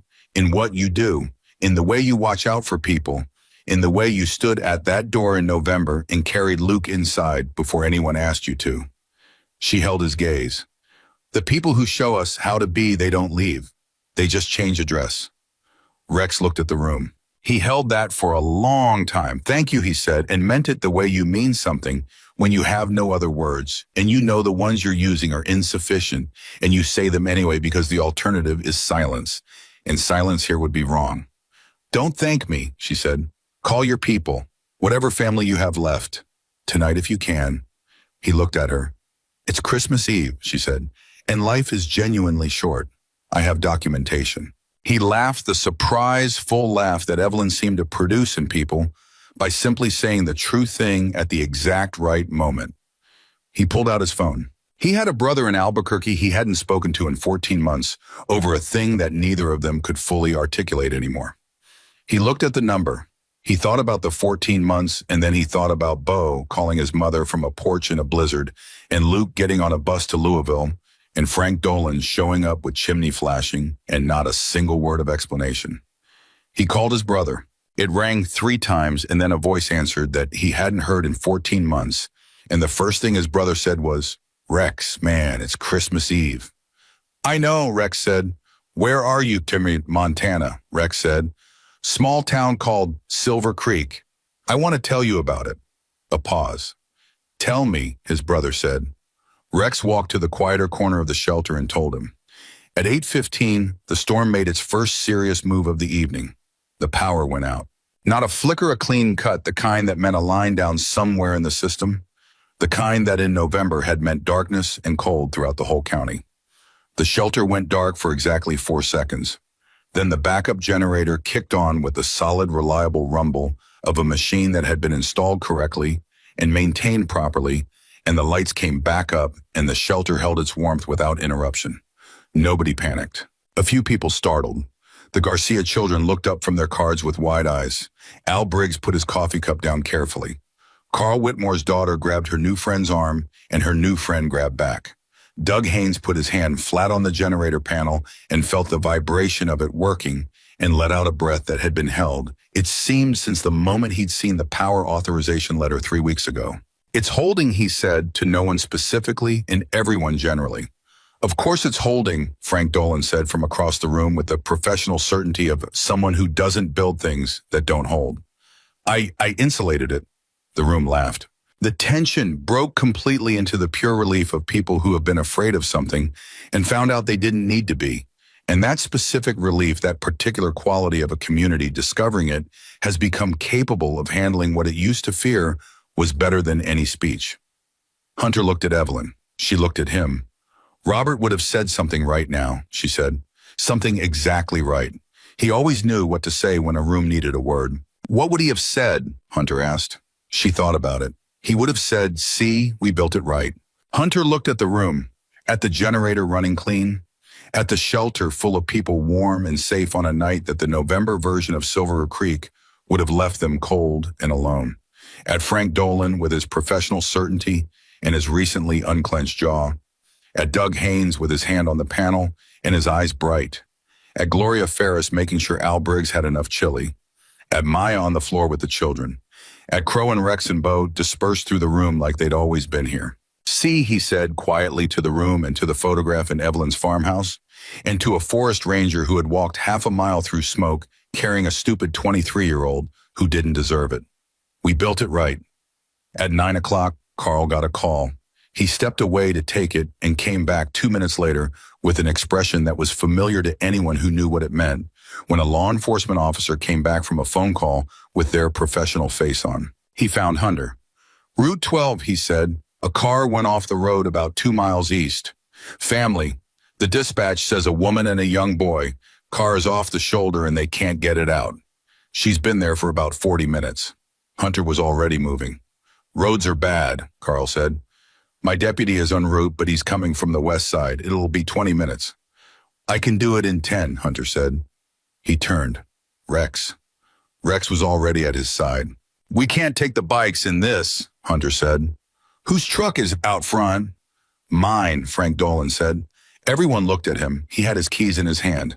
"I heard," he said simply. "Let's go." Frank, Hunter, and Rex went out into the storm. The door closed behind them, and the shelter held its warmth and its people and its generator hum. And inside, Evelyn Harper stood very still for a moment, and then she went to the supply cabinet and pulled out 2 wool blankets, heavy ones, the kind the shelter had stocked from the supply list Hunter's foundation had provided, and she brought them to the door and handed them to Doug Haynes, who had appeared beside her. "When they come back," she said. "When they come back," he said. He held the blankets ready. The minutes stretched. Inside the shelter, the room had recalibrated itself around the knowledge that something was happening outside it. Not panic, but the specific, alerted attention of a community that has been given the tools to respond and is now feeling the weight of whether it can. Gloria moved to the coffee station and made a fresh pot. Carl's wife gathered the children to the checker table and started a story about nothing in particular in a voice calibrated to calm. Al Briggs sat very straight in his chair, with his hands wrapped around his cup and his eyes on the door. 11 minutes after Frank's truck left, headlights appeared through the shelter window.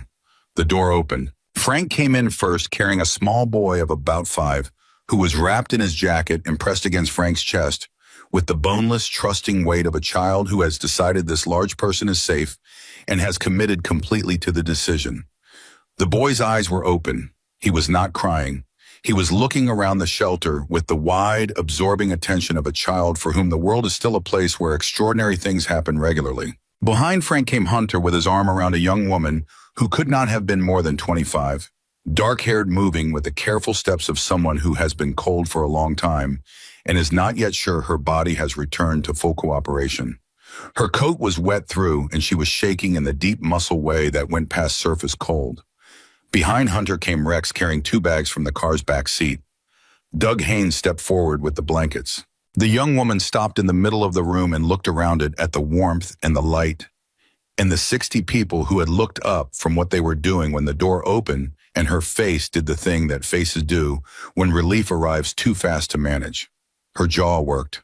Her eyes filled. "You're okay," Doug said. He put the blanket around her shoulders with the practiced gentleness of a man who has done this before and understands that the right move is the blanket first and the words after. "You're inside, you're safe, the car will wait." She pressed her lips together hard. "My son," she started. "He's here," Frank said from 2 feet away, where the boy was now examining Frank's beard with the critical interest of a 5-year-old who has opinions about beards. "He's excellent, actually. I think he wants to run the place." The young woman made a sound that was not quite a laugh and not quite a sob, but contained both. "My name is Rachel," she said. "Rachel Tran. My GPS said the road was clear and it obviously wasn't, and I tried to back out, but the snow—" "GPS lies," Al Briggs said from his chair with the weary authority of a man who has been betrayed by GPS and mountain conditions on multiple occasions. "Always has."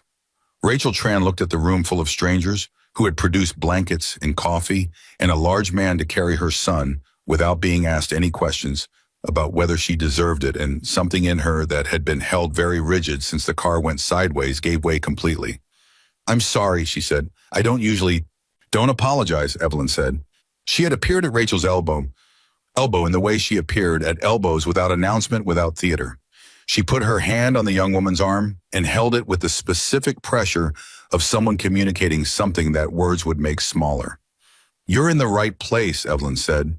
"You both are. That's all that matters." Rachel Tran looked at the woman in the cardigan with the late husband's watch on her wrist, this small, certain white-haired woman who had put her hand on a stranger's arm at 9 o'clock on Christmas Eve, with the ease of someone to whom strangers were simply people she hadn't yet had the chance to know. "Thank you," she said. "Sit down," Evelyn said. "Warm up. There's chili and there's hot chocolate, and that man over there," she gestured at Al Briggs, "will tell you everything that's wrong with mountain GPS systems for as long as you can stand it, which I find is actually quite soothing." Al Briggs raised his cup in acknowledgement. Rachel Tran sat down. Her son climbed off Frank Dolan's arm and onto the chair next to his mother and leaned against her and looked at the room with the expression of a child who has decided this is good and intends to stay. Frank stood in the middle of the shelter and looked at the boy and looked at Evelyn, and then he looked at Hunter, who was standing at the edge of the room with his jacket wet and his boots snowy and his face carrying the specific expression of a man who has just done a small thing that is part of a large thing and understands the relationship.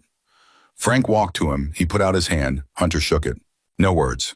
The handshake was the sentence, and the sentence said everything it needed to say about where Frank Dolan had started 3 weeks ago and where he was standing now in a shelter he had insulated with his own hands on a night when it mattered.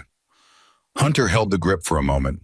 Then Frank went to get coffee, and Hunter went to stand with Evelyn, and they stood together the way they had stood in the fire department parking lot on the day of the meeting, and in the kitchen of the farmhouse at dawn, and in a dozen intermediate places over the 6 weeks since November, with the ease of 2 people who have recognized something in each other that does not require constant explanation. "It's working," Hunter said. "Of course it's working," she said. "You're not surprised." "I'm never surprised," she said, "when people are given the chance to be what they actually are." Hunter looked at Rachel Tran, who was drinking hot chocolate with both hands wrapped around the cup, and her son asleep against her shoulder, with the complete confidence of a child who has decided the world is safe. He looked at Frank, who was talking to Doug, with the animation of 2 men who have found genuine common ground. He looked at Gloria, who had Rachel's bags open and was already figuring out what Rachel needed. He looked at Maya and Bo and Crow and Rex and Carl and Ruth Ann and Al Briggs and the Garcia family and 60 people in a room that had not existed 8 weeks ago. He thought about a drainage ditch in a forest, A ranger's hands on his arm, a sentence that had followed him for 25 years. You have used up considerable luck today. I'd suggest not wasting what's left of it. He had not wasted it. He hadn't known in 1998 what not wasting it would look like.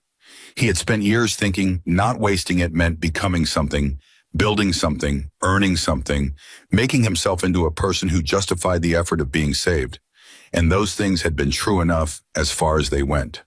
But standing in this shelter on Christmas Eve, in a small Montana town, he understood for the first time the full shape of what the sentence had meant. Not wasting it meant this, not the company or the foundation or the contracts or the capacity. This specific room, this woman beside him, Rachel Tran's son asleep on his mother's shoulder, Frank Dolan's handshake, Rex on the phone with his brother in the corner, a beagle named Biscuit on a plaque by the door. He had been trying to become worthy of one act of grace for 25 years, and grace, it turned out, was not a debt you repaid. It was a direction you traveled.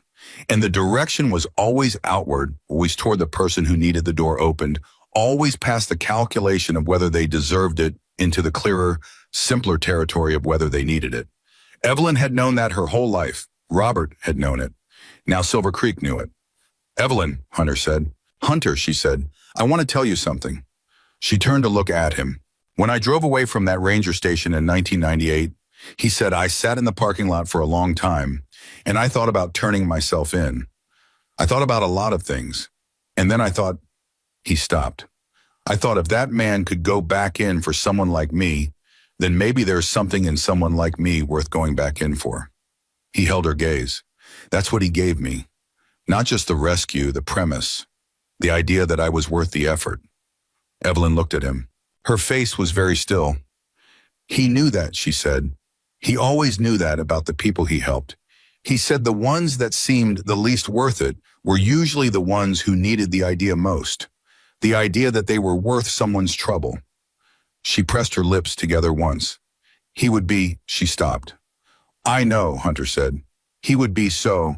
I know, he said again, gently. She collected herself in the quick, complete way. She collected herself, no performance of it, just a breath and a return. He'd also say, you're being too sentimental, she said, and that there's chili getting cold and you should eat something. He'd be right, Hunter said.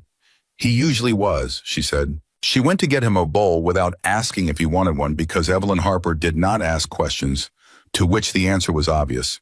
And Hunter watched her cross the shelter floor with the bowl in her hands and thought about a woman who had been alone in a farmhouse for 11 years with a leaking roof and a cracked heat exchanger and an empty pantry delivering food to neighbors who needed it more. Putting a candle in the window because it was the right thing to do, opening the door at midnight because no one dies outside her house. He thought about the size of that, the daily, undramatic, unphotographed, unwitnessed size of it, the choosing it not once but every day, without an audience, without recognition, without knowing that it was accumulating into something that would eventually be large enough to change a town and reach into other counties and put a beagle's name on a door. Doing the right thing Robert Harper had told a 23-year-old in a parking lot is not something you do when it's convenient. It's something you do when it's the only thing left that makes sense. And Silver Creek on this Christmas Eve, with its shelter full and its generator running and its people fed and warm and next to each other rather than alone in the cold, had become a town that understood what that meant. Not because of Hunter, though. Hunter had carried the resources and the intent and the 25-year debt of a rescued man paying forward what he owed. Not because of the foundation or the partnership or the equipment or the scholarships, though all of those things were real and mattered and would matter for years beyond this night.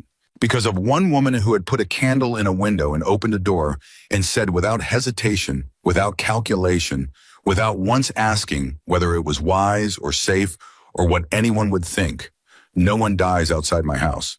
That was the thing that had started it. That was the thing that was still going. And when Rachel Tran's son woke up 20 minutes later and looked around the warm room full of strangers who had given him hot chocolate and a blanket and a large bearded man willing to let him examine his beard, and said to his mother, Mom, these people are nice. And Rachel Tran said, yes, baby, they really are. Evelyn Harper heard it from across the room and said nothing because nothing needed to be said. Some things are not conclusions. They are proofs. Silver Creek, Montana was a proof, the living, breathing generator, humming, chili-serving, door-opening proof that one person choosing to be unafraid is enough to show a whole community what it's capable of, and that what a community is capable of once it knows is more than any blizzard can undo. Evelyn Harper had opened the door. Everything else was what walked in.